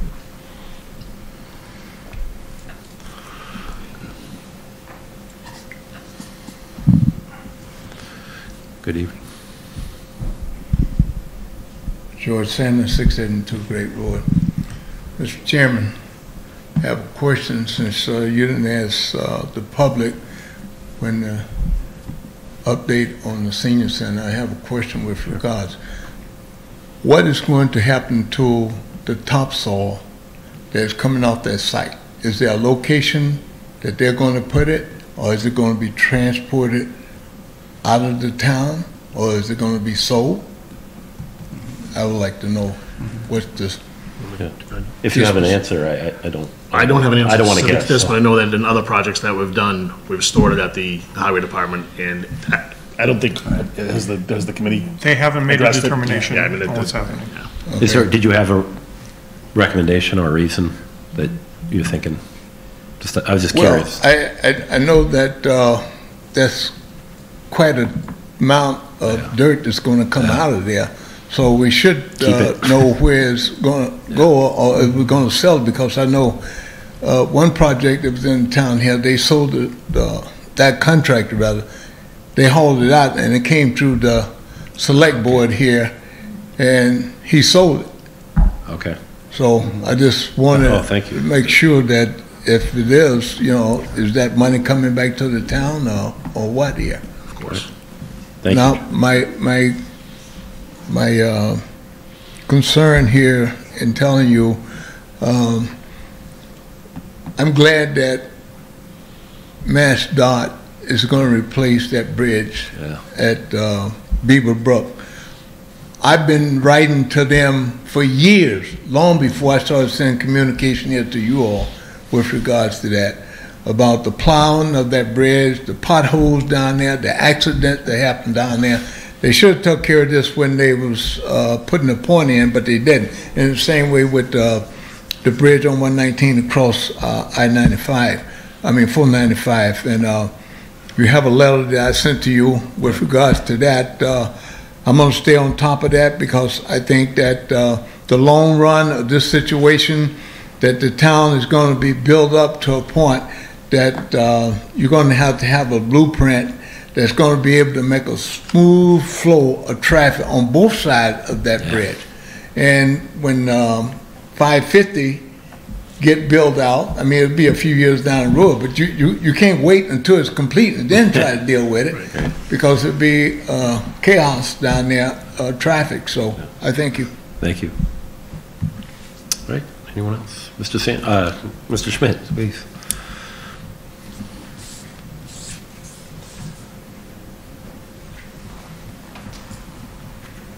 Yeah, Bill Schmidt, 4 Kemlock Street.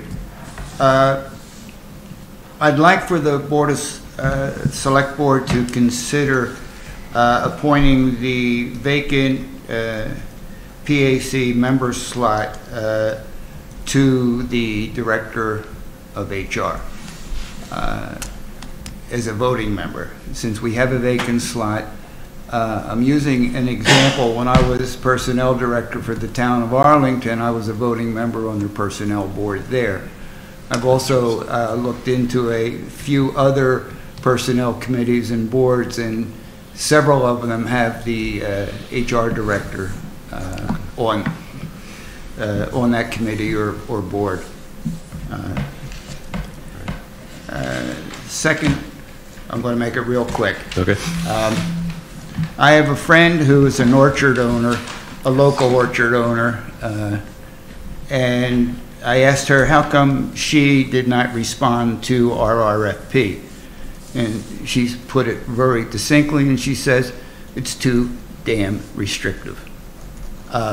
She said the only thing that she could do if she had some incentive, in other words, we pay her or whatever, is to have it as a U-pick facility.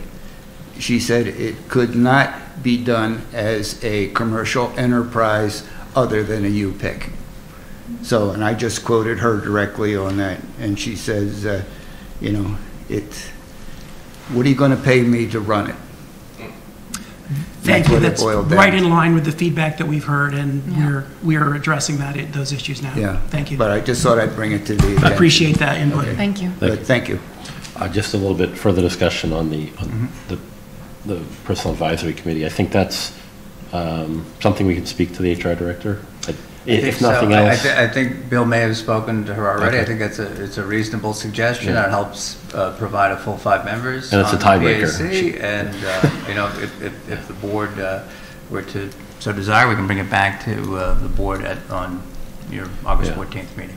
I guess my only concern would be that we are an advisory committee to that position, and the HR director can just not go with the advisement. So. So it's kind of kind of wearing 2 hats there, but at the end of the day, I mean, a majority would set forth if it's 3 out of 5 or whatever. So. I mean, I think part of it, and I don't know if Bill wants to speak to it, but I mean, we haven't had anybody else volunteer.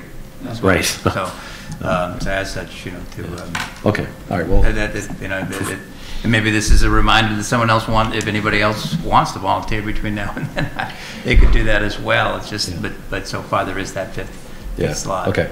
Thank you, Bill. All right. Please, come on forward. I just wanted to point out that that was... can I just have your name and address? Yeah. John Ledger, 3 Roger. Okay, thank you. I just wanted to point out that was UPIC as recently as 1984. So it's not like it wasn't done before. I like how you said as recently. That's pretty good. I remember that, so thank you. All right, that's it for public comment. Let's continue on. Select Board discussion, follow-up review, items from our July 12th, 2023 Select Board retreat. That's the discussion, but review update of Select Board fiscal year 2023 goals and objectives. So we did get some information back from some of you. Some of us we can discuss more here with our thoughts. So, Mr. Chair, so I think that one of the takeaways from the retreat was to have board members get back to me. I would then consolidate the comments regarding what goals board members wanted to focus on for the upcoming year. Received comments from Mark and Karen, and this is included. I think Mark's, I think Karen had come in a little late, but we have it here. Karen, we have your comments as well. So, you know, I think maybe just to suggest that, you know, we could have Mark and Karen go through what they provided and what they'd like to focus on, and then maybe then open it up to the other members as to what they want to add. You didn't get my napkin? Wow, what is that? that is actually the back of a napkin. Look at that. That is okay. Okay. No, I knew some would be brought here tonight. And so it's more, we want to leave here with our biggest concern. I'll just let the public know at the retreat was a lot of times we see in previous boards and even more recently, we have so many goals, and we're all individually kind of chasing them in different directions. We were trying to narrow this down as more of group goals to try to really be able to focus more. I think that it makes sense, and I think hopefully we can get our arms around some very key goals and make some movement on them as opposed to kind of scattering all over the place. But Mark, if you want to talk a little bit about these, I mean, they're kind of self-explanatory, some of the things that you had mentioned. Yeah, so I was just trying to throw out some of the things that I thought we could actually have more of an influence over and actually accomplish. Like, we need to have a plan for the orchard. We need to, you know, have a plan for how we're going to disseminate information to the public. And the development financial plan was an idea that Anna Houston has been championing, and I've been trying to drive, that with, you know, developments going on like 550 and 410 and the station area, that we should start actually doing some financial and other analysis on it, like the impact studies, right? When we build out 550, how many new firemen, policemen, school, all of that stuff we need, and same with, you know, highway department, all of this. We need to start figuring some of those things out, and have a plan for it for all developments, not just 550 or all reasonable size ones. Policy updates, we started some of this last year, but I don't think we made a whole lot of progress. And then we talked about a government study to go through whether we needed a charter or not, what board should be elected versus appointed, the authority of department heads, who they report to, the MOUs and things like that. So those were the things that I listed as some of the goals of that we should strive towards, that I think we have an influence over. There's other things that I don't think we necessarily, that were obvious, like we need to hire a new TA, right? But I don't know that that's necessarily something we should put as a goal, because that's just that's more like a requirement than something like we're striving to meet. Right. And then there are the other things that are on their way or outside of our control, like the senior centers, Shattuck Center is being built out without us really doing anything. So we could put it on as a goal and claim success, but we really aren't having a whole lot of influence over that. And some of these others are going on too. And then the CPC is one that's kind of in the middle, in my opinion, that we have to decide as a board how much we're championing that or helping drive that forward. I think the CPC probably is more in charge of the process, but they need our support. So I don't know if it's a goal for us or just something we want to be working forward, or what we're going to do. So, and as I said, I wasn't volunteering for all of these. I think we said everyone should come up with 2. I came up with more than that, and I was hoping that everyone else did, and then we could consolidate them down to. You were hoping everybody came up with more than 2? I was hoping that everyone. I was hoping everyone came up with the same ones that I had. So. Right, Karen. Well, your wish is granted. I did send mine in a little late, but my 2 priorities were to improve quality and communication with residents, which you had already mentioned. And then I took, I think, a slightly different approach on your mention of the government study. I would like to see it focus a little bit more on the volunteer-driven aspects of our government structure. And I think probably the first part of that, to my mind, would be an outside review of all of our various committees and boards and commissions and trusts, well, not trusts, but to see, you know, where we can, you know, how they're performing at this point. You know, I know we've got a lot of vacancies. We talk about them every week. We've been talking about them every week since I got here. I think we were talking about them every week since before I was here. So to me, I think there's a lot of room for improvement there, and I think that a study would be the first step. Did you have anything? Yeah, I'm on board with Mark's government study. I do think that that would be a good first step. I think one of the things that Mark also talked about was a list of projects, and unfortunately this is going to come across as, you know, why haven't we followed up on things? But I want to reiterate that, you know, things like re-examining the Indian Hill renovation budget, or why haven't we moved the tennis courts, are things that we talk about but didn't follow up on. And no judgment on anybody, but it sure would be nice to have a list of things, because that way, if any of us could do something to move them forward, then we at least would be aware of what needed to be done, and we could coordinate with either the town employees or whoever is taking charge of it. So that's one I thought of. The other one is one that I've been thinking about for a long time, and it's a little bit vague, but there's a tendency for us to panic when property comes up for sale and it's available for open space or recreation or conservation, and we scramble for money and we don't know what's what. So over the years there have been several attempts and or initiatives to try to rationalize that process, and I think some combination of an inventory of land, probably in concert with LCT and the Conservation Commission, along with, I don't know whether it's some kind of ad hoc working group that would just, examine what's going to happen and what properties may come up for sale and what are our options for them. Jerry Portante, several years ago when he was on the planning board, suggested a joint select board and planning board working group to sort of talk through the zoning goals so that we're not as reactive and we're a bit more proactive. So all of those things together, I know that's very vague, but and that might not be appropriate for this year, but that I think is something that would perhaps quell some of the panic that we experience every time this happens. If I may? Yeah. Would that tie in to some discussion we've had about, and it was in the MPIC, the inventorying our agricultural land? Absolutely. Yeah, agriculture is another part of that for sure. Yeah. Figuring out. Chapter land. Mm-hmm. Yeah.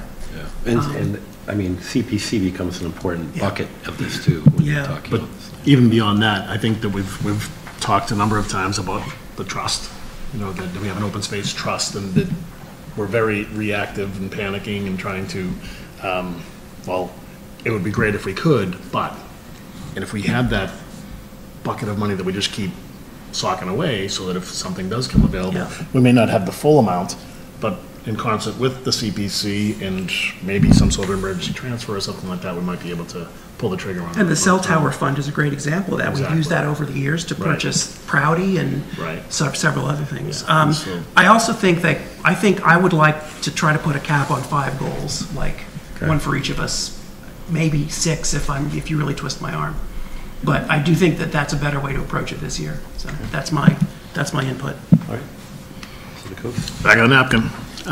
So the communication was something that I think that we're all kind of in agreement on, but I think you all kind of mentioned communication to the public, but I think it's important to communicate with the town administrator. I think we can certainly improve upon that, the staff and our legislators. I think the communication as a whole, certainly a newsletter, being better with the website, which we've made some nice improvements upon. But I think communication as a whole from the board to all of our constituents, not just residents, I think is an important part of that goal when we build it out. The first one I put down was employee training, retention, and rewards. And Gary, this is something you've been talking before you came on the board when I had these conversations. But I think that if we could build something out, number one, retention is something that we really have to focus on, and we've kind of felt the pain of not retaining people. But I think training is a big part of that, and certainly some sort of reward program where we do recognize folks for what they do for us. I also had something, I wrote down 4, and then I had a list of a whole bunch of other tangential that we could probably roll into other things. Economic development, I think, is something that is critical. I think that, again, in concert with 550 King Street coming on board, communicating with the public to say, what is it that you want? What types of businesses would you like to see at 550 King Street or along Great Road, at the Bank of America building or what have you, so, or where the Northern Bank and Trust is building out their commercial component. So breakfast would be good. A nice breakfast joint. Yeah, absolutely. I don't disagree. I think the town administrator, hiring a permanent town administrator with clearly stated job description and expectations, I think that's a very short-term goal that we need to jump on. It is something that we're working on, but I would include it as a goal because I think that it's critical as we move forward.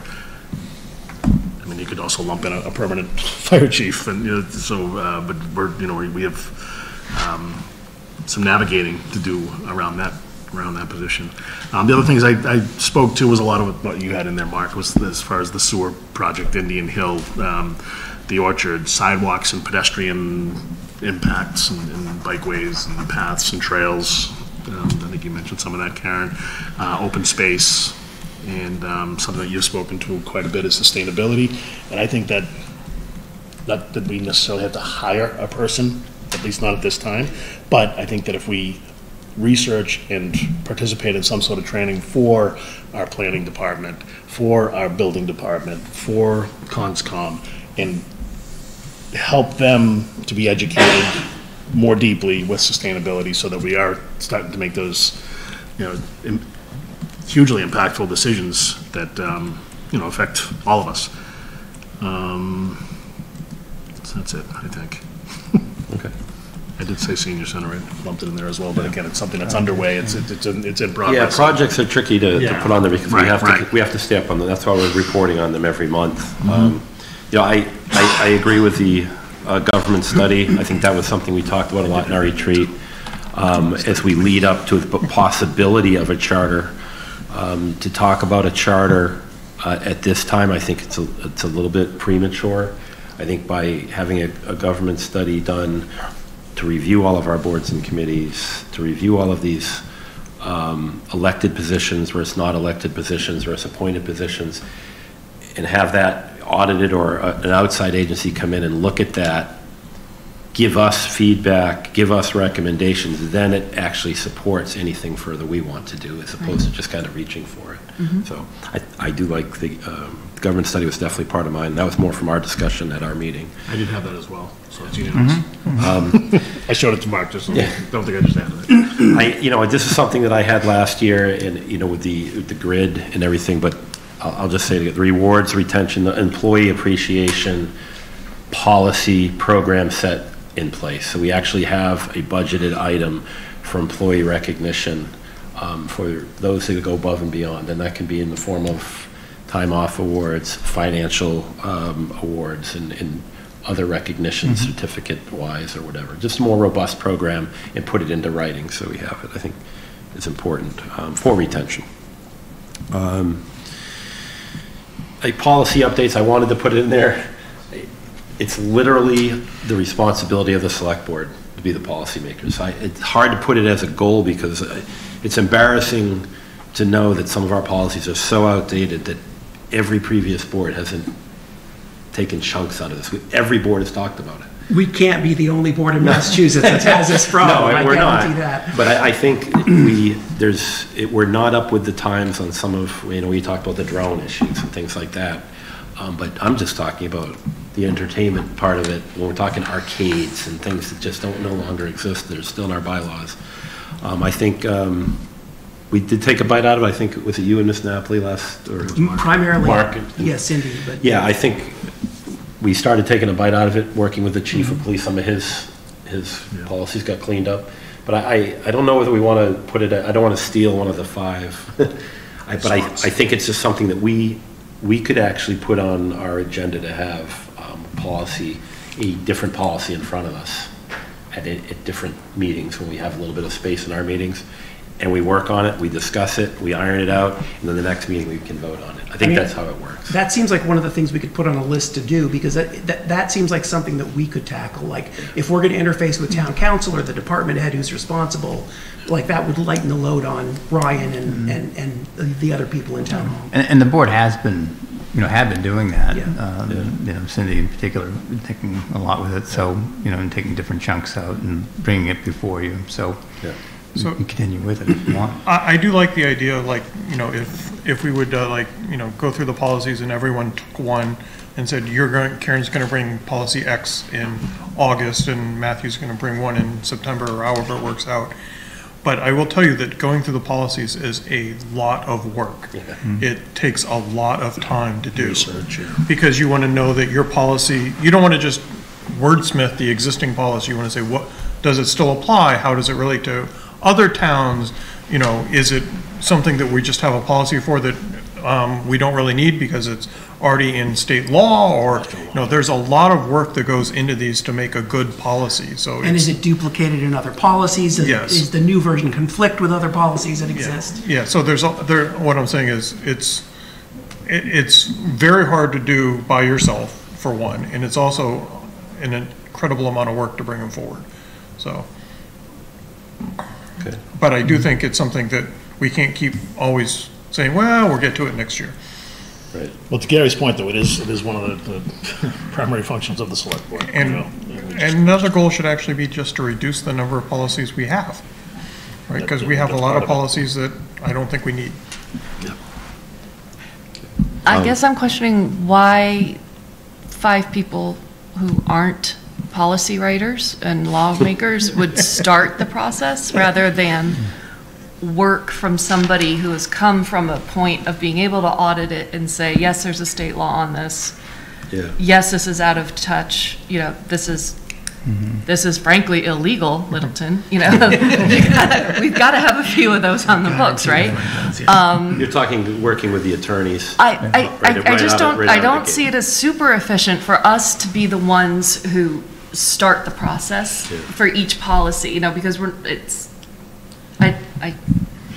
I think a good starting I would just to say to Karen's comment, so when we were going through that previously, we were sort of breaking up smaller blocks and then saying, okay, here's the idea of what we'd like to do, and then we'd run it past town council to get their perspective of saying, well, there's nothing, or there's no reason why this needs to be in the policy for any legal reason. You could probably eliminate it, or if you are going to have it here, you should reference this particular Mass General Law, things like that. So there was part of that cleanup. The question is just means and methods by which you know you don't want to. I mean, that's our charter. That's our charge as a one of our primary responsibilities. You're right. What you're saying makes sense. But I guess I don't see our charge as doing the black letter law. I see our charge as forming the policies and making sure that the black letter law conforms to the policies that we have envisioned. But it could be that we are able to identify the ones that are clearly outdated or problematic, and then bring them to whoever is the expert. We could. Yeah. And we could. Not to say that we've done none of this, because we have, and I think that I know when Keith was here, something would come up during a meeting. So we really need to take a look at that policy. Keith was very good about bringing it back to us. Yeah. Typically, he would work with the chair and say, hey, this is what I found that, you know, Wellesley has, or Westford has, or you know, some other community has. So some suggestions. So I think that, and I know that during Anthony's tenure, oftentimes a policy would come up and would say, hey, put that down. We need to address that. That needs to be updated because of, you know, gaming or what have you, whatever was in there. So I think that we need to have a place for us to put those policies that we want to revisit, and then maybe one of us is the champion for, you know, we're going into that SharePoint or that database and taking a look at it, and maybe taking a look at some of the other communities. Or I think starting with a targeted list sounds much more as worthwhile it comes to me up than organically just within our meetings, and having the five of us start going, you know, on page one. And we don't have to make this one of our goals, but what I'll do is I'll start picking away at it and then share it with you. Yeah, I'm fine with it being a goal. I guess I'm just I have some reservations based on how we execute it, on how well our time is being spent vis-a-vis some other things that are really time critical and you know, a little bit on fire. Well, do we agree that government study seems like it's a priority? I think government study and communication are two that was I think redundant. those two are pretty common. So let's make sure that that's one of our, that's definitely a goal. It sounded like communication to some degree, but I don't want to just throw a goal out there. Well, what does that mean? I mean, I talked a little bit last meeting. I think a few of us did about, you know, the Fridays. That's part of it. In lieu of unfortunate, we don't have a newspaper. We're trying other things. I had talked about the potential to meet with other chairs on a monthly basis, like whether it's on a broadcast type thing, and some of the things going Littleton. So that's the type of stuff we would be kind of researching if we made communication a goal. Just a couple of things, and some of the things you just mentioned as well. The board of chairs could be that was. Yes, board of chairs. I mean, that's been a thing in the past where we, you know, when we're talking about MBTA communities, working, no surprises. You know, we're getting updated on a monthly basis, working with the other boards, other stakeholders of any of these huge projects. Well, it sounds like there's some tangible things we could do for that communication. And to your point about employees, I mean, meeting with the department heads is one that we've talked about. I think that should be part of it. I do think talking with other chairs and getting presentations from the department heads should be part of it, as well as communicating out to the residents. Yeah. And so I don't know how we formalize this goal, but all of those things I believe should be included. But even in doing that, in inviting department heads or, you know, a lot of that communication is being broadcast out to the community, if they choose to. That's true. Like what we started doing, having a different department give a presentation each meeting, kind of, it's been informative. Yes, I think, absolutely. into the public. And we're going to, I think last year you also had done, a full department head meeting, and so we're looking to schedule that too, for you to do that again. There's a Because round table. I think you found that great. to be useful, so, right. We had, well, Mark had mentioned the orchard. I mean, I had put the awards employee appreciation. It sounds like we have room for that still. I mean, that's a policy that we'd be creating, so that kind of falls into the policy piece, but it also falls on the tail of retention, what you had mentioned, so I think it's important. I agree with you. I think that's important. It's not the hardest thing to do because it's been created in other communities, not at every level, federal, and also most large businesses have some type of. So I agree we need one. I just don't know if it should be our goal or the personal advisory committee's goal to come up with one. Fair enough, for Mark. us. I like that idea better. Or alternatively, maybe it's a TA goal, because, there is money set aside in the budget. We are working with the employees to develop a committee that will be representing employee perspectives and to help us form what that, both the rewards part of it, but also what sort of education incentives that we can then also present. So both of those things are funded. So, that, I guess that's the question, a very reasonable goal. The question is, whose goal should it be? And if you've only have, say, 5, do you want to have that be, where it's already going to be covered in some other way? Do you want to, think about what the highest priority, high 5 are supposed to be? Right. So in my mind, I was envisioning our goals as things that couldn't be accomplished by the others, like the Personnel Advisory Committee or this group that you're or the TA or someone else. So I agree that we should make it someone's goal. Let's get 5. Let's get 5 down on paper. A list of projects, like a way for us to track things that we say we're going to follow up on, but have not. Yeah, and I know you had mentioned specifically the tennis courts. We all talked about it, a year ago, right? We knew we had to get in front of that before the ground gets broken, or we're going to be burned at the stake, right? Now we're going to get burned at the stake. Right. But with the plan comes money. It costs money to do this. Of course. We have a tentative plan with Indian Hill and working with schools and expanding that area for tennis courts. It's already flat. There's room there. We just need to move forward with it. Now, where it is on Ryan's priority list, it's somewhere between 12 a.m. and 1 a.m. where you can work on this type of stuff. 2 and 3. But I mean, so we have to, that's been one of the problems, we've talked about it, is challenges that we have. Once we get a little more help, we're going to talk about that in a minute. I know it's on our agenda. In an assistant town administrator capacity, to have that extra body that can actually work on things like that for us and can be a point person when we have questions that really take up Ryan's time, I think is going to be critical. So I agree with you. There's nothing worse to me that when we talk about things like that and they just kind of like, you can't put your head in the sand and it's going to go away. And I know it appears that we might be doing that. I recognize the challenge with Indian Hill, the astronomical cost it's going to be than what we thought to renovate it, to get it to where we want. But with that comes maybe a staggered plan of, okay, what's it take for occupancy, and what's the wish list to build up on it after we've got people in there and it's working. So it's really about figuring out what we can do. I mean, I don't want this to turn into we're loading more work on anyone who. But that's what it is. I mean, there's no way around it. Right? Well, yeah. So perhaps that's a bad goal because I mean, if it's not actionable, why are we going to put it on the list? Okay. More attainable, yeah. I think it does need attention.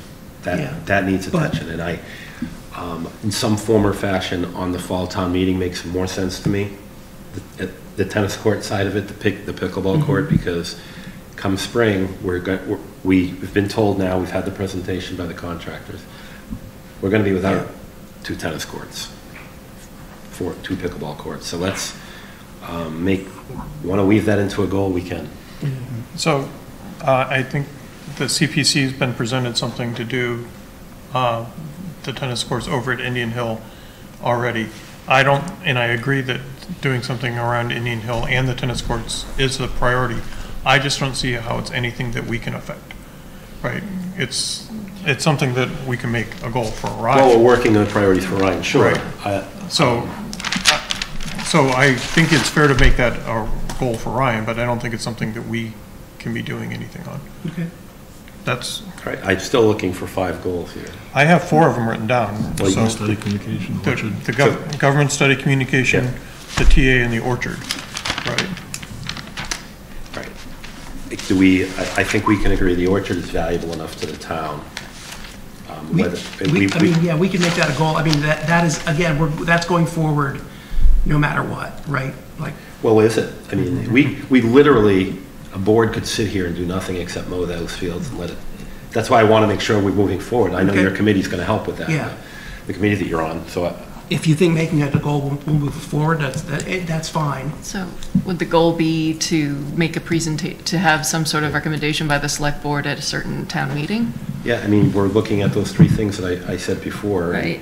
The sale. Right. With massive restrictions on what it can be used at. A lease, evidently with less restrictions. Putting it out to bid to get people, you know, so the town can still own it. And the third is to make a department, what it would take to staff it if we created a department of whatever under DPW or what have you. Is it a 2-person year round and then a summer staff when it comes? I don't know. But I have no idea. But that's the type of thing. And then at least we can put it in front of the town. But this might require, it might have to be a goal because it's going to require a significant amount of discussion on it. I mean, it's fine to make it a goal. Yeah. Yeah. Okay. I'm fine with making it a goal. Well, we also have Indian Hill that we purchased and we need to do something with. Is that a goal or is that just something we have to work on no matter what? If the orchard's a goal, it makes sense for Indian Hill to be a goal. And again, is there action that we can take on that around that? Yeah, this is in front of us. We talked about not making the senior center goal because that is well established in its progress and it's moving and the machine is moving on it. These other ones aren't. They're just kind of sitting there for us. So maybe we have to make these a goal to get them kick-started and to get show that they are a priority for Orion and for department heads and So I feel that Indian. Oh, sorry. Sorry. Yeah. I feel Indian Hill should be a goal, but it shouldn't be a goal for Orion rather than us because I don't see how we affect what's going on with Indian Hill. Well, we affect what's going on with the orchard, right? We don't need Ryan's help so much on the orchard as we just need to drive that committee and move things forward. I know, but everything we do and everything that we get involved in is going to require time out of his office. It just goes hand in hand, right? I mean, I'd love to say that we're just part-time guys, you know, girls and women, excuse me. But to Mark's point, though, the orchard is also more of a policy decision for the board and the working group. So, you know, to me that. Okay. Indian Hill is a bit more operational. Right. Yeah, right. That's true. You know, so I think as such, I think that makes some sense to focus. Okay. You know, to focus on what that orchard, because these are policy choices that you have to make that isn't necessarily operational per se. It's a broader the theme. Okay. Well, what about the open space, identifying potential properties and maybe funding sources so that we can be.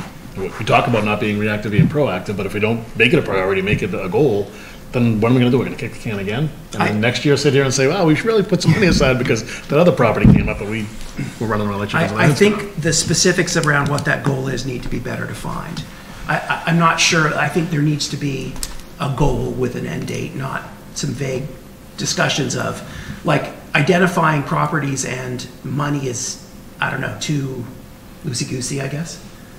Well, if we can make it a SMART goal, we can make it measurable and with a time certain by saying we need to identify in conjunction with the assessor or with LCT or Conscom what properties we wouldn't like to see us not be able to react or what is currently open that we own, the town owns, or things the town owns that doesn't have a restriction on it. I mean, there's a lot of categories there, but yes. So if we have further discussions about what we're doing there, that would be one I would like to have as a goal. I think we can make that specific. I think we can craft that into a specific goal that is measurable and attainable.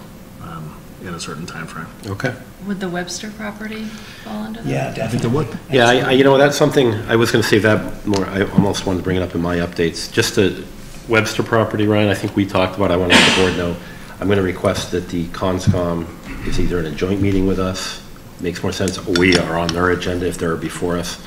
I do believe we need to know what a recommendation from them is as a board and how they want to move forward with the Webster property, because it really falls into their realm. We can discuss putting it on the warrant, Correct. the property and everything, but we need to know what the recommendation is, because without the recommendation on any... We've got plenty of time, we can put it on the 14th. All right, thank you. That makes a good sense. There's going to be, I think there's going to be a decision of what the owner does with it before CONSCOM can discuss, because of the valuation of the assessment that came back.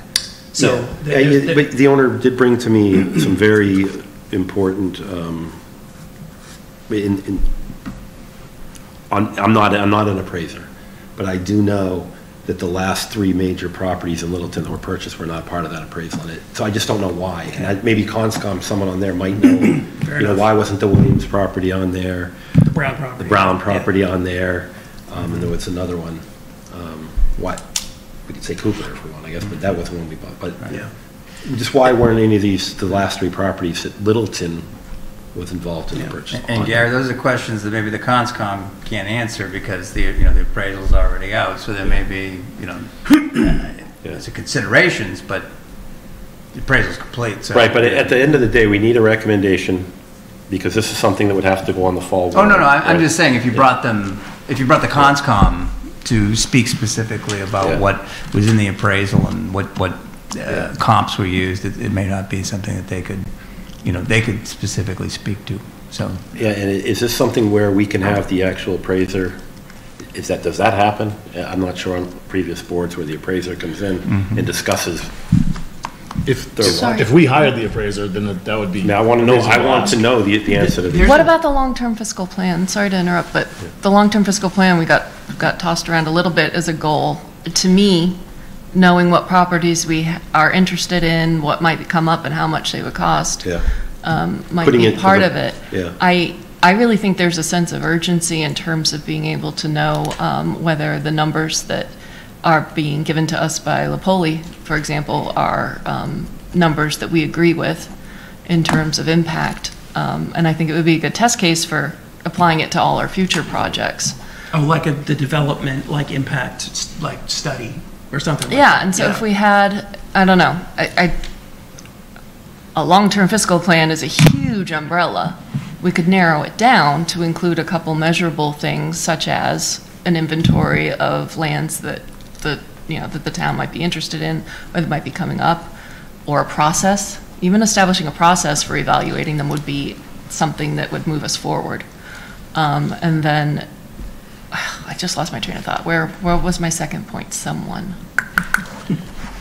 I was coming back. Impact, yeah, but it was coming back to something that we were talking about just now. The land. Yeah, so the land and Lapoli, which ties in a little bit with what Mark was talking about, with establishing a process for vetting financial impacts of projects, major projects. Yeah, what the anticipated revenue will be from that process. Anticipated revenue and anticipated costs, what the impact right? will be, so what is the net gain or loss to the town? Right. And it also gives us more flexibility to know in advance if we were considering a TIF for a business. Okay, how aggressive can we be? How restrictive can we be? So. Yeah, and so I would, maybe our goal is a little. We can tighten it up. Amorphous right now, but we can include, we could tighten it up to include a couple of the things that have been tossed around that I think are really important. I like that one, actually. I think that one's more important than let's give it a name. The open space one. Give me a name. Like development impact studies. Okay. Say. So scratch an open space? Yeah, I mean, I agree we need to narrow it down, but I think that general idea is really good. Of figuring out what's this development going to do? Yep.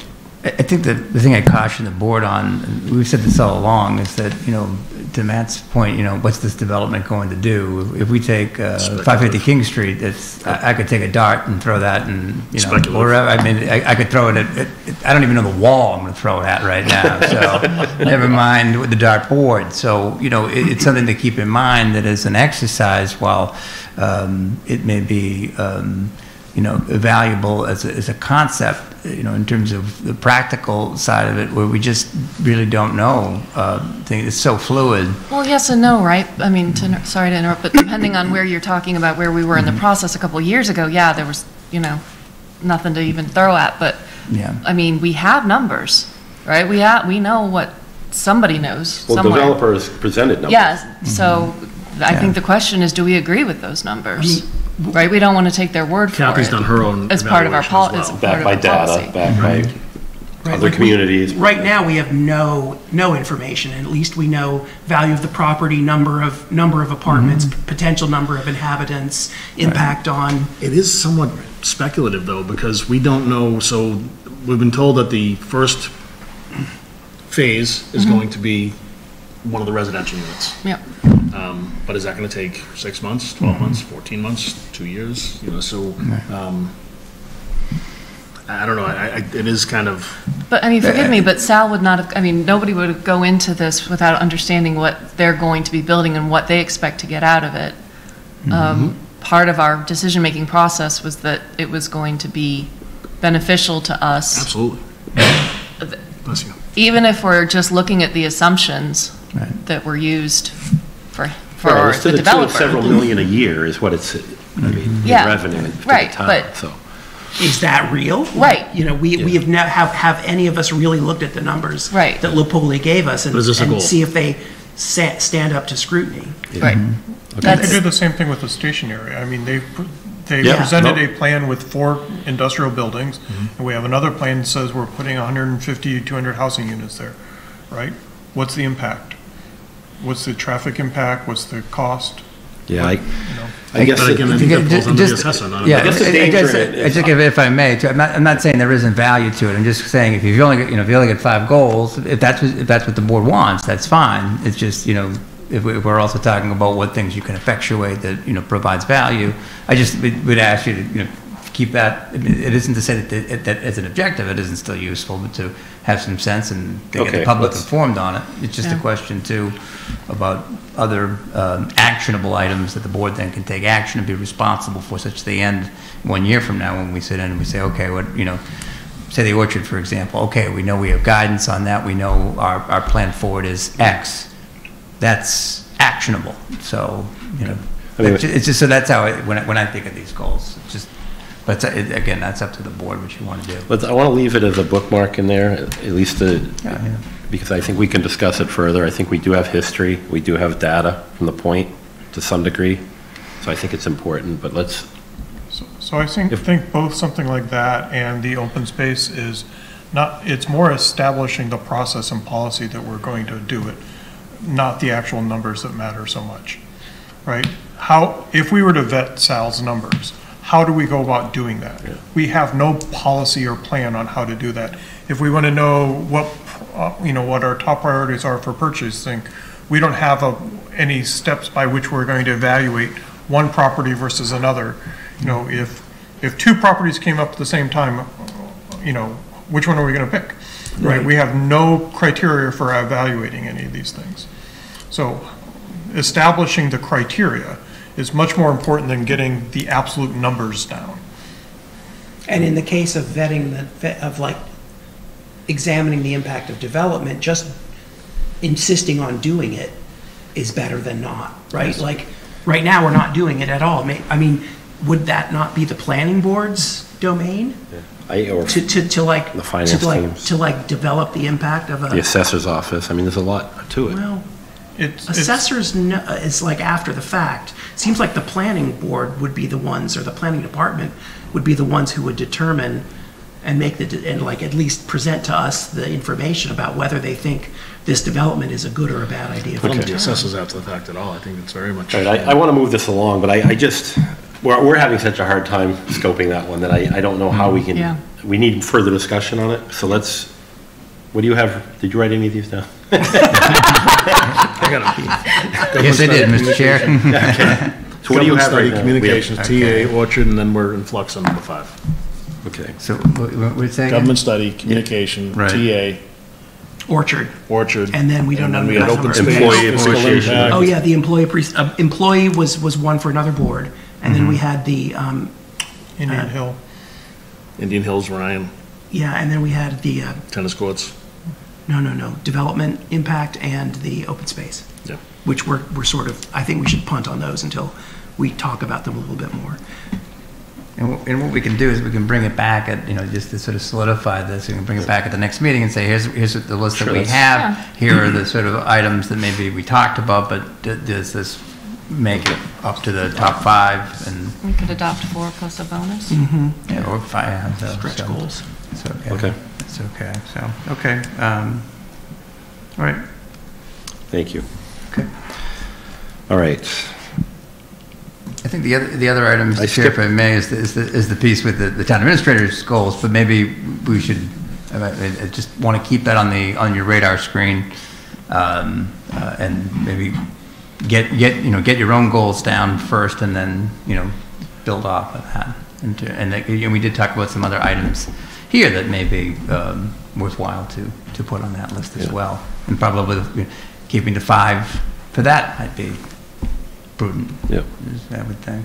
Yeah, I'm just really hip on championing some of these projects that are not going to move unless we kick them, Yeah, right? yeah. There's so many that are moving, and they're on their way, and we've got a lot of committees and a lot of people working on them. These ones, there aren't. They're just sitting there. So I like the ones that you brought up. So we'll mix those into the priorities. And we can come back on the 14th maybe with both of these. Absolutely. With some We'll put it thoughts on about here. like, okay, here's what we have as a rough list. And We might have a better idea, grasp on how we can. Right. Just put it on a napkin. Yeah, keep it on the napkin. All right, let's discuss, I asked for this to be on there really quickly, discussion regarding select board review of direct report employees. I was thinking the police chief needs, it's our only non-interim direct hire that I would, I know we've done it differently, and you've seen different versions of it. I know you've seen different versions of it.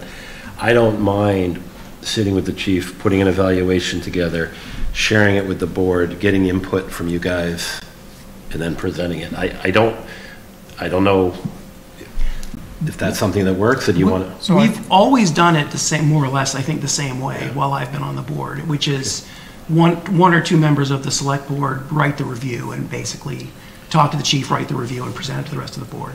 Okay. So the policy or the procedure was slightly different for the town administrator before, Usually right? the chair. Where, well, no, it was, I think when you were reviewing Anthony before I got on the board, everyone was sending reviews to town council, who was then aggregating them, and then someone was presenting them. So I can explain that. So so the issue is that when you do a review, it's, especially in a meeting, it becomes part of the public record, and if the review isn't favorable, you want to try to avoid that. And so in the past, sometimes, and in fact, I think every time, there's been one select board member who's done an informal review with the town administrator to discuss everything, and then a more formal version is presented to the rest of the board, which I thought was kind of problematic, given that there's one person on the board who's basically doing the review. But after all of the, we discussed with town council to a great degree, and they were immovable on, you can't present anything to the board without it being part of the public record. So there's no way of collaborating beforehand or individually comparing notes before you have the open review. And that was where we were stuck with, and why that changed. Why we were in aggregate? So yes, exactly. Why the aggregate had to be assembled by someone outside of the board. Okay. So when I was on school committee, the way that the superintendent is evaluated is the members do an evaluation independent of each other, send it to the chair, and the chair kind of aggregates it and sits down with the superintendent, and then once that is kind of vetted, that is then done in open session. So that's done in open session. Okay. I mean, that's, I think, a good compromise between what we used to do and what, you know, what. I'm open to, I mean, right now we're dealing with one. My recommendation on the interim positions, and I can draft it or we can talk about drafting, I would just like to draft a paragraph recognizing the work that the interim, we'll say the interim fire chief, we can say the interim town administrator, just so it goes into their record, recognizing the work that they've done, just in a snapshot. It's in the record. It's not an official evaluation because we're not doing official evaluations on interim employees. So can I ask a question on Yeah. that? If we don't do an official evaluation, then technically they don't get step increases, right? Because they haven't had a positive review. Now you're asking a policy. I'd have to look at the policy. So I think we have to do I mean, I think we owe it to them to do a formal evaluation, even if it's more. Well, we're recognizing in this statement that they're fully successful. That's the bare minimum that you have to be able to step. So we're recognizing if they're not fully successful, they're not going to be our interim. Let's be right. we wouldn't have them as the interim. You're saying that the paragraph basically functions as a review that just gets the positive review. Yeah, I'm sorry. I should have explained a little bit. So it gets the within grade if necessary to say that yes, you were operating and fully successful. We appreciate these are some of the great things that were done over the last year under your command, under your authority. Okay. And to follow up, sorry, are we also going to set goals for interims? Well, that's what we're talking about. So who's setting the goals for? If That's there's part no of formal the review, evaluation. how are you setting the goals? Goals and expectations, right? Yeah. Well, we just talked about setting his goals. We talked about a few for him, but we haven't talked about any for the fire chief. The thing about setting goals, like for Ryan as an interim right now, which we've been talking, well, Ryan said, you need to set my goals, what you want me to work on, is that as an interim, if he's not successful, we just don't renew his contract, or we put him back as an ATA. You see what I mean? So it's a little different where you're setting a performance standard for a full-time, this is your position, you're being held to this, you're on a contract, on a contractual basis. No, because if the TA was not successful, you terminate him too, right? You So terminate the contract. all right, Mark, how would you like to move forward? I don't understand. I think we need to do reviews of everybody, right? And Okay. we need to follow the same process for the interims as we do for the non-interims, right? And we could say that the process should be a little potentially more lenient or less stringent for the interims, but I think the process should be the same. Okay. That's I mean, my personal opinion. If that's what the board wants to do, you're basically doing the same thing. Ryan is an acting town administrator. These are the goals that we are setting forth this year because we can't speak to his previous year because he's moved on from his assistant job to a acting role. So 3 jobs. This is why it gets really messy. Yeah. Trying to do this officially because he's filling a few different roles here. So when he goes back, if say we got a different town administrator and he goes back to an assistant town administrator, what are you rating him as? What are his goals? How are we rating him? No, but people get promoted all the time. I mean, I don't think that should be a reason for disqualifying the process. I'm agnostic about which way we do it. Yeah. I'm fine with doing everything the same. It's a little bit cleaner and simpler as far as, I mean, it's not simpler, but it's certainly cleaner to give everybody the same process. All right, so we're discussing this here opinion tonight, so we can actually assign. Let's assign right now. We've got fire chief and acting fire chief. We've got the police chief, and we have acting town administrator that we have to have evaluations, right?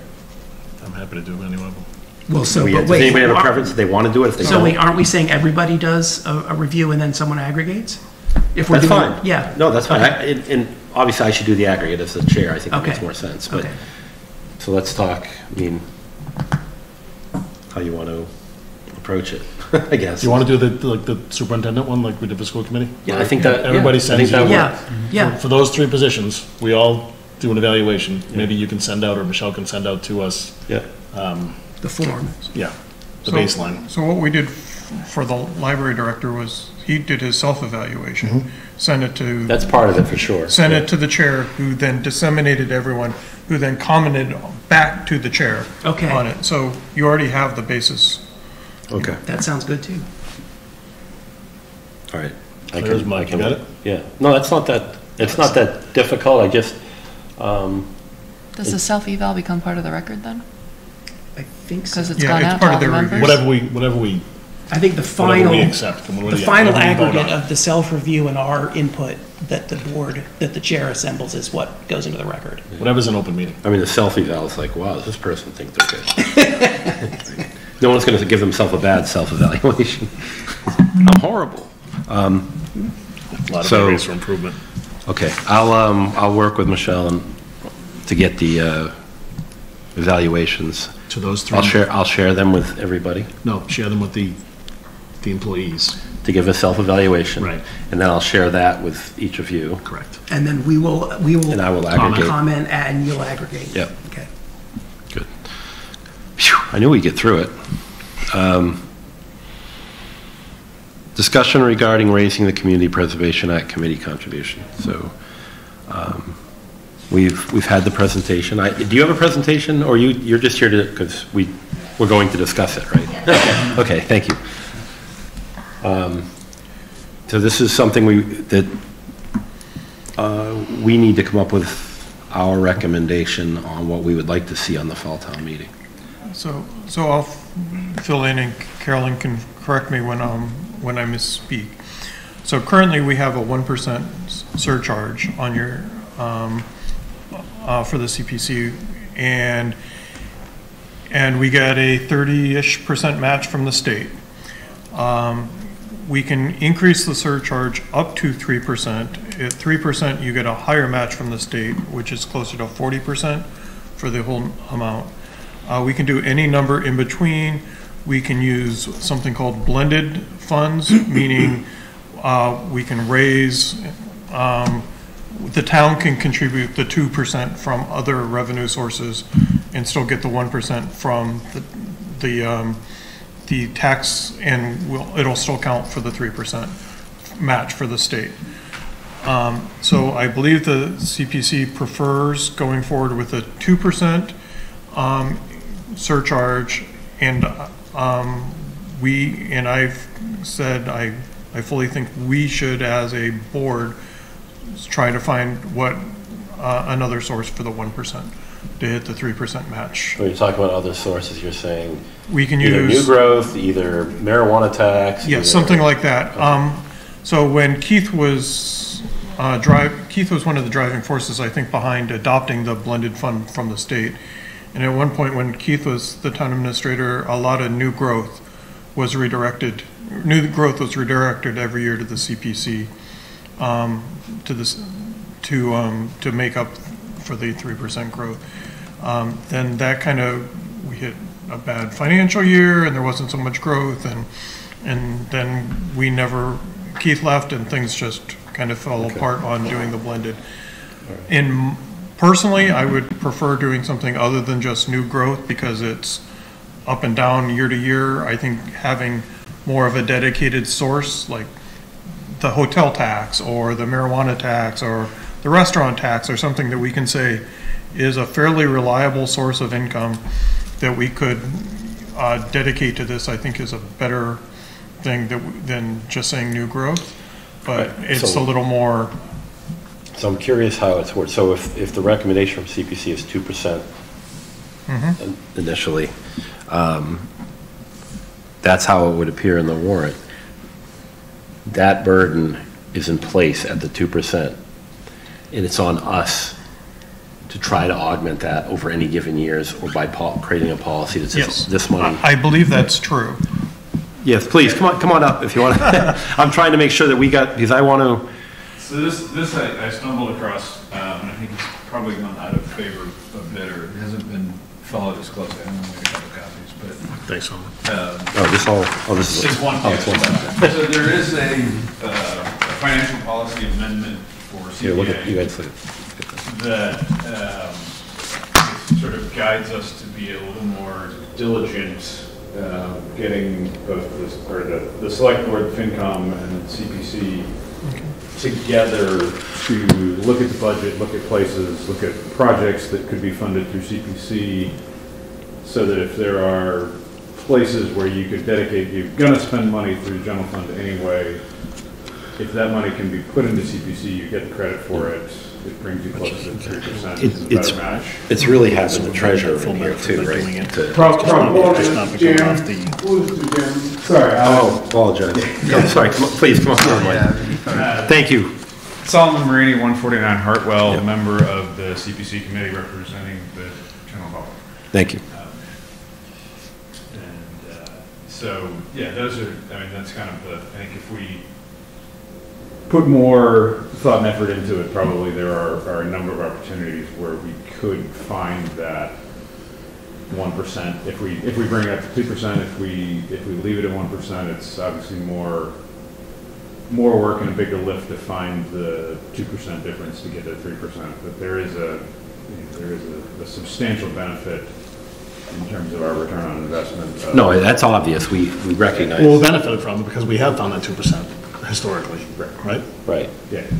And we've also recognized, we were just talking about not having to be knee-jerk to reaction to buying property or whatever historically or whatever we're trying to do. We sit here trying to get creative and coming up with money. And if we've got a more robust CPC, obviously that translates. That's a tax though. So we're raising taxes. It is. If we adopt a blended fund and we give some percentage of the town revenue as part of the contribution, can we decide from year to year what we use for that?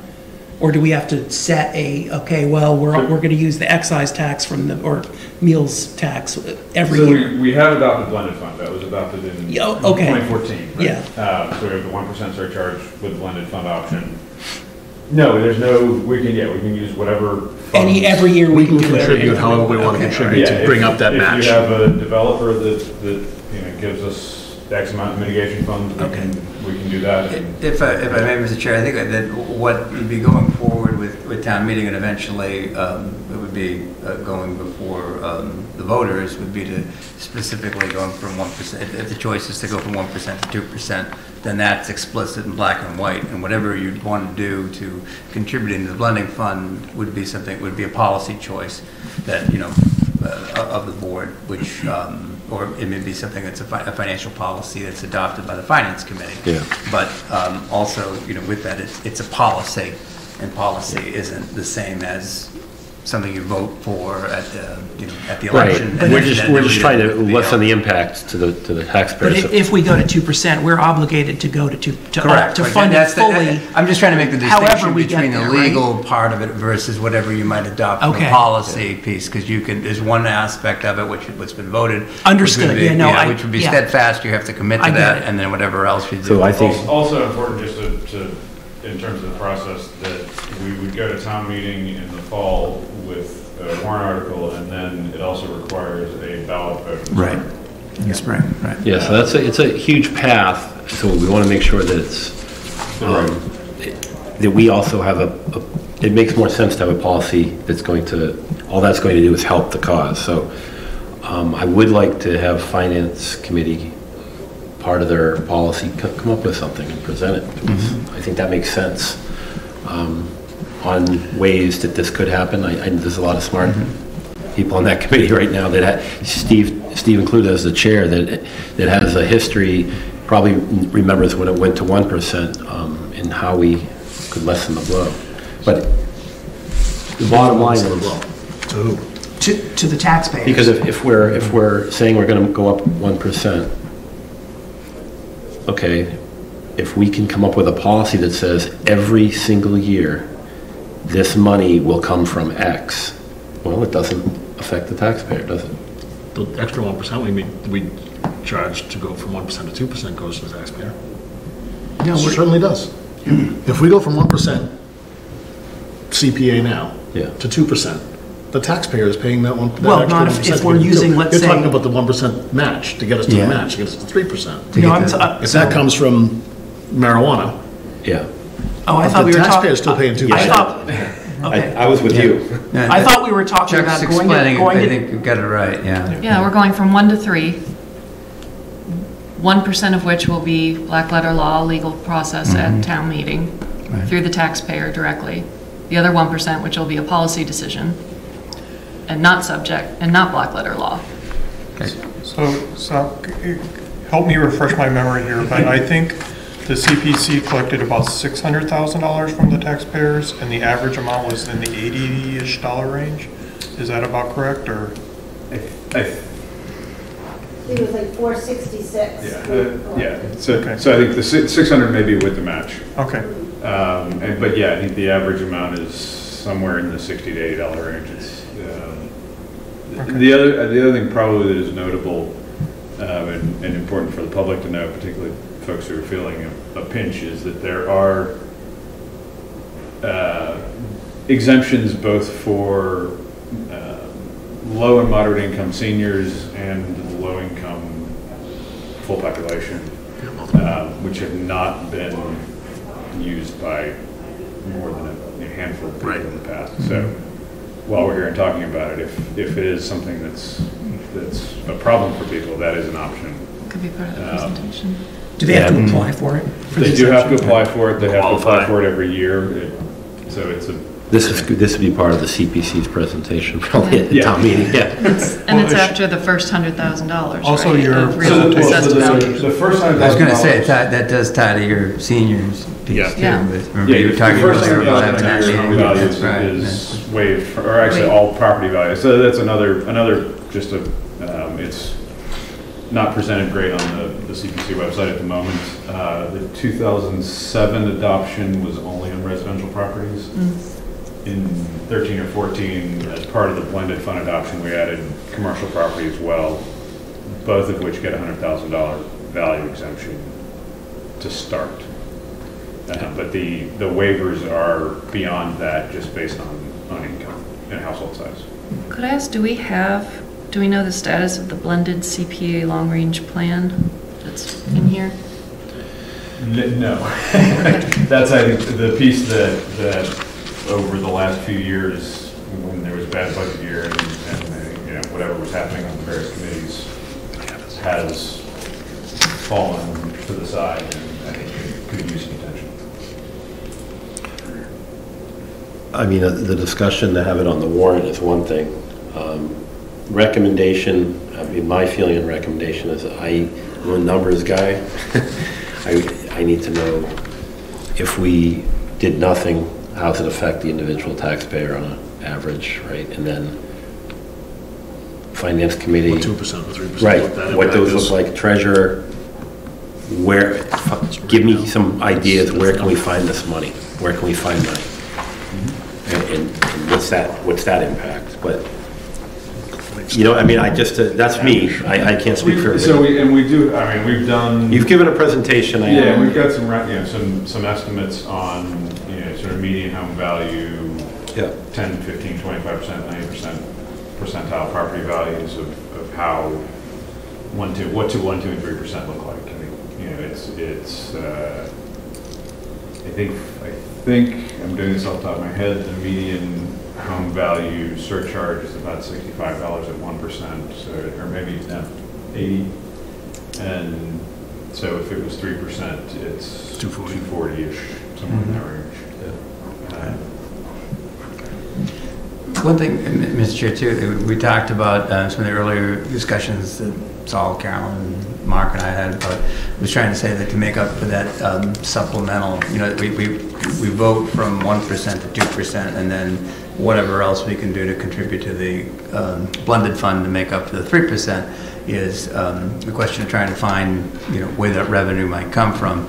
And so there was some discussion about money from the marijuana tax as a potential, as that is sort of new money. But keep in mind when we talk about things like meals tax or rooms tax based upon the existing revenues that we take in, those revenues are already sort of baked into our budget. Yeah, they're already being the general fund. So just keep that in mind that, so the idea of new money, which otherwise hasn't been counted on in the budget, makes good sense, right? But there needs to be that revenue source that can otherwise be dedicated. It's essentially new revenue that otherwise hasn't been baked in as a offset against our expenses. Okay. So it's like those HCA the payments from the marijuana retailers, or new growth, or you know, 5G, 5G, like, you know, rents on poles. And new growth's a little different too, because that's something when we establish our budget, you project what we're gonna collect. Well, we don't really project. We you know, that's the part of it. We have the, you know, the 2.5% that we can add on to the tax levy plus then whatever else we get in new growth. But the problem with the new growth is it can go up and go down, and so you know, that's a little bit tougher to predict. Whereas if you said, okay, you know, you're talking about again marijuana revenue, and we know that this establishment's bringing in X amount of revenue in, generally speaking, a quarter, we can project that out a year and do that. Whereas these other things, again, it's just something to caution you. Again, it's not like, you know, some of it, when we think about revenue, we just have to be cautious about what isn't otherwise baked into our budget.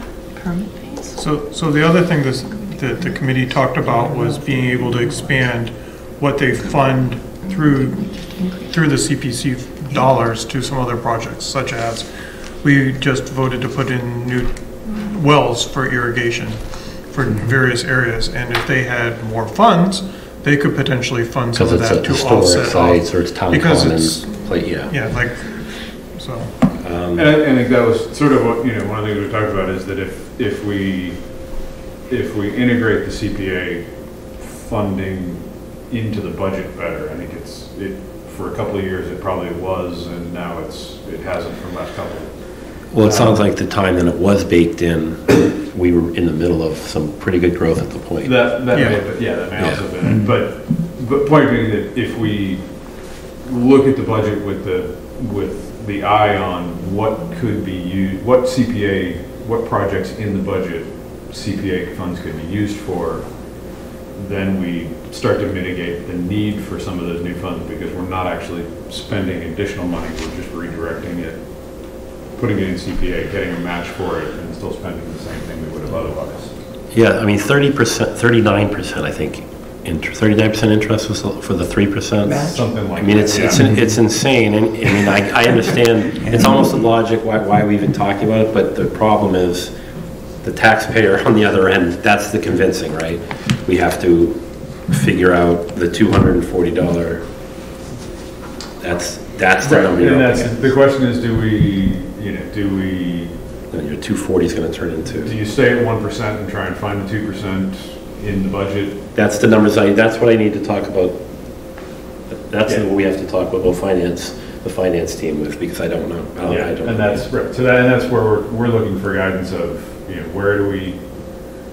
how much do we want to ask additionally, do we want to ask the taxpayer for, versus trying to find it in the existing budget, what's practical and what's reasonable. But the return is clearly beneficial. Whether we shift from a reserve fund in order to make up the 2% to bring us to 3%, or if it's on the shoulders of the taxpayer. Right. Either way, we should be doing it annually.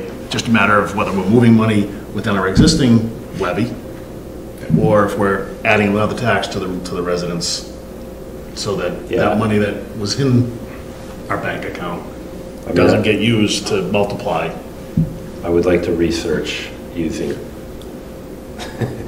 our money, obviously, because I know as a town, and fiscally, it makes sense no matter what. If we have money coming in and we can put it into a 30% return, 40. This makes a whole lot of sense. But I recognize, but initially, something's not going to happen with that money, right? We're taking from something. It's not going to happen. So why do we have to take, why wouldn't we inch up the current source of revenue to cover it? Permitting fees? Well, it's like, for instance, hotel tax? Because that's already, it's already allocated. We already, like, that money's being used right now, maybe to pay. I'm saying increase it to cover. I mean, why couldn't we increase our, we're going to have a lot of permit requests pretty soon. Why wouldn't we increase our permit fees a little bit? We did. I mean, it would have to be recently, but to do it, it would be, it wouldn't be a lot. Right. But then it wouldn't be. I mean, I guess that comes down to new growth, right? That's a little bit of new growth, but I mean, look at all our payments, right, for sure. I know this.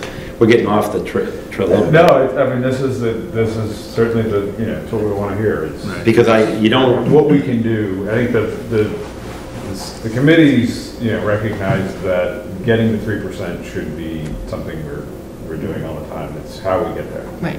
So increase the hotel tax, for example. That doesn't come down on the taxpayer generally, or residents generally, right? That's outside. Those are outside folks. So it's just the right idea in the sense that the hotel tax is fixed by from the state. So in terms of what we get is sort of fixed on that sense. But you're right, if you talk about it, Karen, in terms of like say changing our permit fees, and we say okay, we're going to increase it by say 20% for our permit fees. Yeah, all going to the CPC. If that was was the board's, because that's up to you as to what you set those fees as to, so you're exactly, that's not new growth, that's something you're saying, okay, we have existing fees, we're going to change what that rate is, and that delta is going to be dedicated to, to this, so yes. I mean, speaking personally as a board member, but as a resident, I'm in favor of however we can get to 3%. I think we're stupid not to do it with the match, honestly, and I'm in favor of protecting land, and I think the CPC is a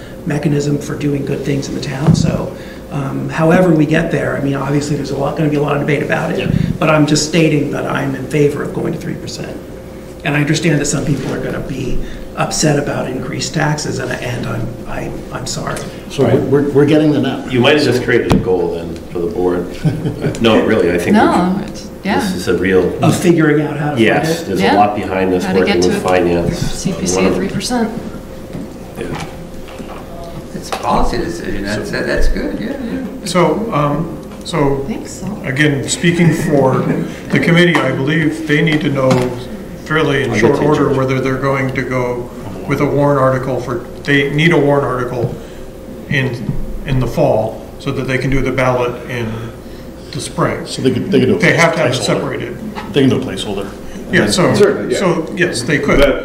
But they need to know that if we're going for, that we're supporting them going for 2%, and if we came up in May and said, no, we don't need it, we can just cancel the vote, the second vote, basically, right? Well, you're going, this board is going to need some, obviously, you don't want to ever go to a special town meeting or a town meeting and have FinCom say absolutely not. So this is a buy-in. They've got to come up with a plan with us too. And that's why I said working with them to develop a recurring, regular, every year income source. Well, there's two different things. One is if we're raising it to 2%, we kind of, if FinCom needs to weigh in on that, we need to get them.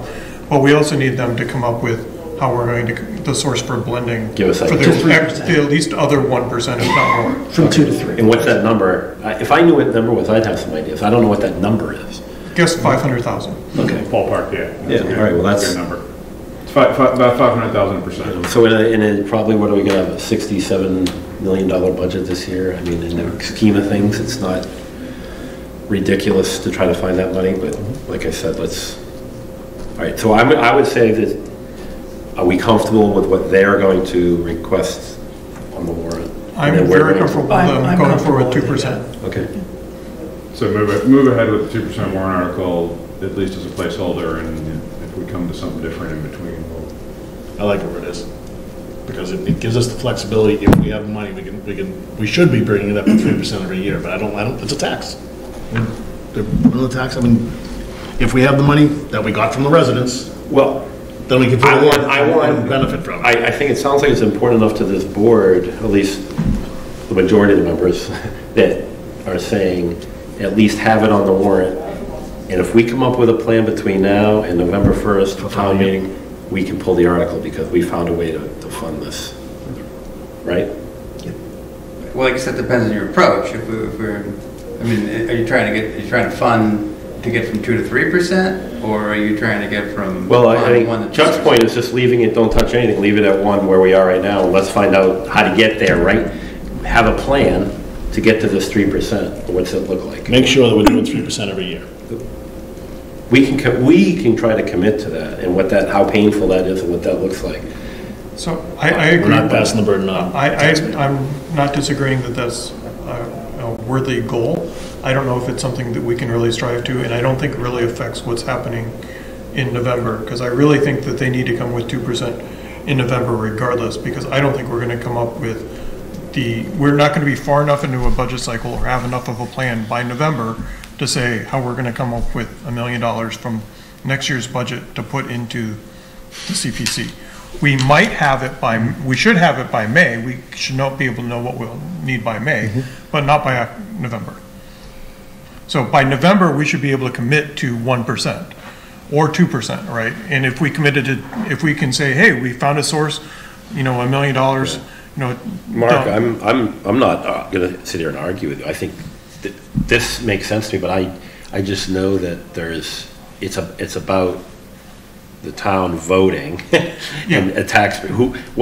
My threshold is probably a little bit heavier right now. It makes sense to me, 39%, and now we're going to be able to have much more money to do all these great things to make Littleton better, but everybody's not in that situation. So that's, we had people looking for I'm trying to relief keep on it away plastic from the bags. voters as much as possible because you know what I mean? But, so that's a decision we're going to have to make. But if it fails, we can always, We're still at 1%. We're still, well, yeah, but if it fails, we can still go to 3% if we want to. If we can, again, find a way to do it financially, right? No, but that's $1 million from the budget. I have to play the role of I know, which is I think yeah, what Mark and I are saying about Chuck's plan of leaving it where it is. It's $1 million. Like, we're not going to find $1 million in our pockets in the couch cushions. We need a little kick in the ass to get us to 2%. How consistently have we funded it? How many years have we not done it? Looking back, we funded it to 3% for the whole time Keith was here. Yeah, I think through maybe 17 or 18, and I think we fell off after that, and it has not been fully funded. This wasn't a priority because Keith wasn't driving it. I mean, I'm not throwing anybody else under the bus, but that's the fact of the matter. Well, I think it was a couple things. One is a recession hit, and that kind of killed the growth, and then Keith not being wasn't here driving also. Wasn't driving. So it was a combination of factors. Yeah. Right. And you're right. And there may be a hard year or two of trying to get back to saying this is money we set aside. If you want to go that route. Let's what's the will of the board? I mean, let's poll everybody on what's the recommendation so we can give some guidance. I mean, to me, the outcry that we got over the orchard indicates that folks have an appetite for setting money aside for this type of project. So I'm okay with moving to 2%. I would consider moving up to 3% on Black Letter. You're okay with recommending the article? Yeah. I'm with Karen, yes, same. I think we can move forward at 2%, and I wouldn't be opposed to 3. So this is something that I understand it's an extra tax. It's an extra tax. It's an extra tax on the residents, but it's a tax on the residents that we can show the good things that we can do that they've been asking for. Right? With a huge multiplier effect. With a huge as multiplier. opposed to other taxes. Well, you got 3 out of 5, even no matter what Chuck or I say. I mean, I'm committed to really researching because it's such an enormous amount of benefit. The 39%, I can't get around that. So that I would commit to finding, turning over rocks to find out how we can do this with the finance team. But it sounds like we're a go for the 2% regardless, and then we'll work at. We had residents coming to us because they couldn't afford to buy bags. No, believe me, that's what I understand. We had residents coming to us because, the orchard's falling apart. Yeah. And they don't want us to sell it. Right. And Chuck, to that, I mean, if that's really the case, I would think would qualify for an exemption. Yeah, that's the problem true. is we've got a lot of exemptions. We've got one person taking care of our 41A exemption or 41D. I can't remember which one it was. 41D. Yeah, the tax deferral. Tax deferral. Right.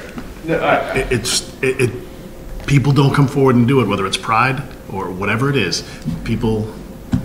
I hear that, and part of my hope is that I brought it up specifically so that when people hear this discussion, they also hear that there is exemptions available. Right. Yeah. And that's and I very much appreciate it's going to be a very important. That's going to be the educational part on LCTV if we're going to go forward. I mean, if it's the will of the board, so be it. And then it's the will of the people. It is. All it does is it gives the opportunity to go to town meeting and let the people decide. Right. And if we have a plan that we can put into policy, and this won't last long, we'll have something in place for years going forward on how we can get back on track with the 3% and put it in a policy where Keith, it obviously wasn't policy if we were just kind of doing it.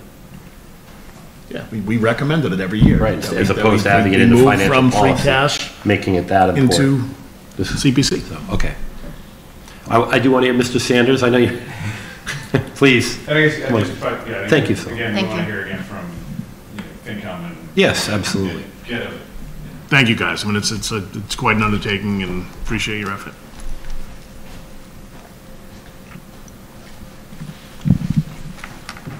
So a sixth member of the board, I wanted to hear. George Sanders, 672 Great Board. Mr. Chairman, I've done an LCTV program about this, and I have some real considerations here with regards to this. Now they're talking back about the 2%. Well, first and foremost, the state was giving us 100% on the matching fund. And then it dropped. And then it went on down and went down to nothing. And now they come back and now they get, you don't know how long that 39 or 30% is going to be in place with the state, especially where they've misused $2.5 billion of the opera money that they're going to have to replace. So I'm not sure how much money we're going to get from the state. Okay. But one thing I do know is that the 1%, if you go one up to make it two, I probably could live with it, okay? I probably could live with it. But I'm going to stand up and speak about it because I think first and foremost, the thing that some people don't understand is we're already paying money right now that a lot of taxpayers doesn't realize they're doing. It's because 550 King Street up there, the money that the state, the money that the town is in town to collect when IBM was there, it was $60 million. That is what we're picking up right now. I say probably 95% or 96% of the resident is paying that $667,000. It's going to continue until 550 reaches back to the $60,000 evaluation. That's what the town assessor said. That is the only time that she's going to move forward with new growth, and we, the citizens, will stop paying the town that money. Last year, I paid $130 into that fund of that $667,000. A lot of people don't know that. So there's money there that people are paying, which doesn't show on their ticket that it's there, but we're paying it, okay? So when we go to the CPA, now, yeah, we talk about the exemption and so forth.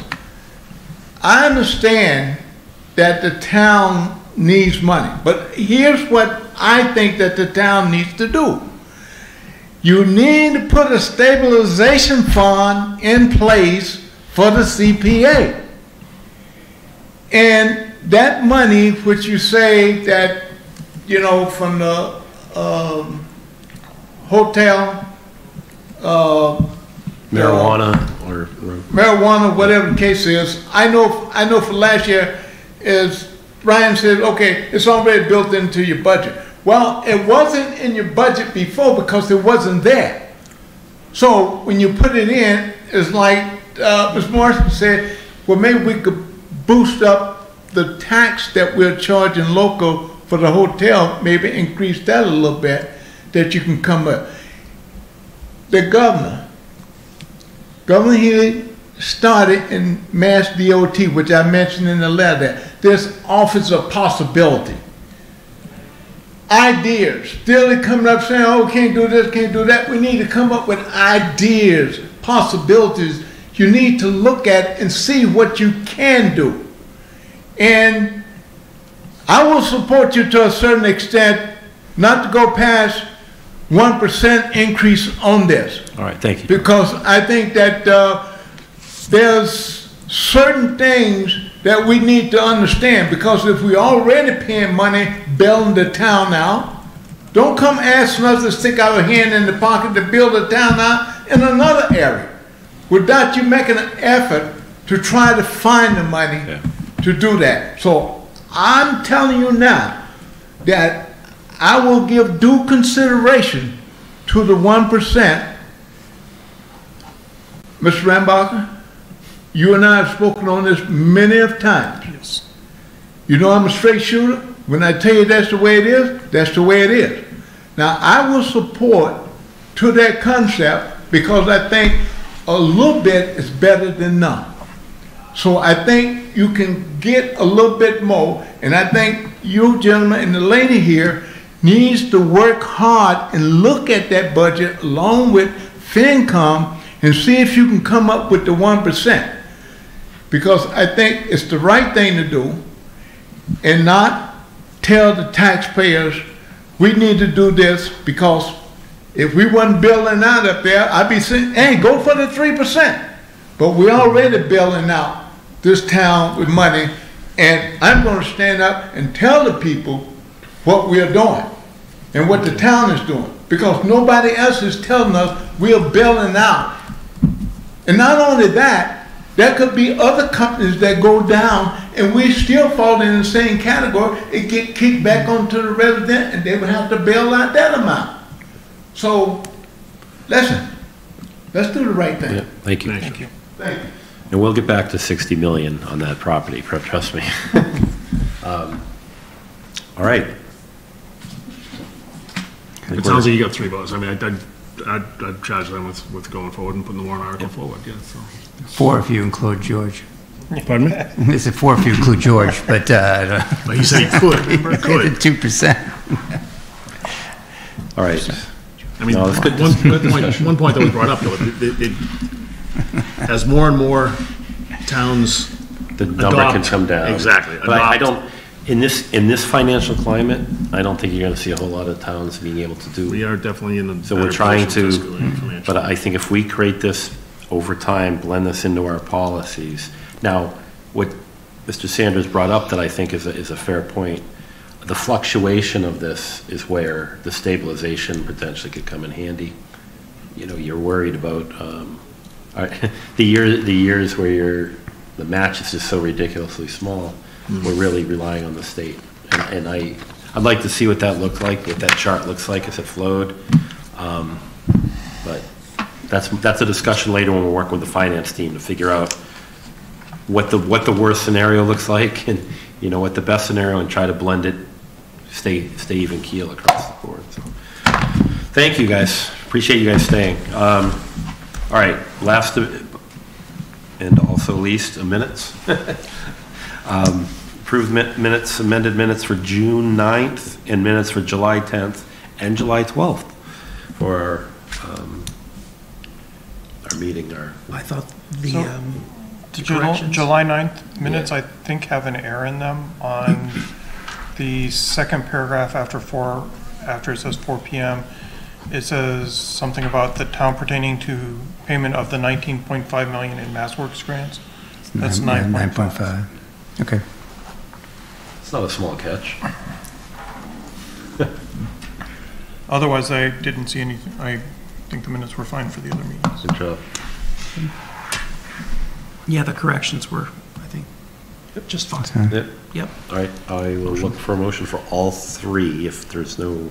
Approve the amended minutes of June 9th, 2023, and approve the minutes of July 10th, 2023, and July 12th, 2023. Second. It's moved by Mark, seconded by Chuck. All those in favor, say aye. Aye. I will look for a motion to adjourn. So moved. Second. Moved by Matthew, seconded by Chuck. All those in favor? Aye. Thank you, guys. Good night.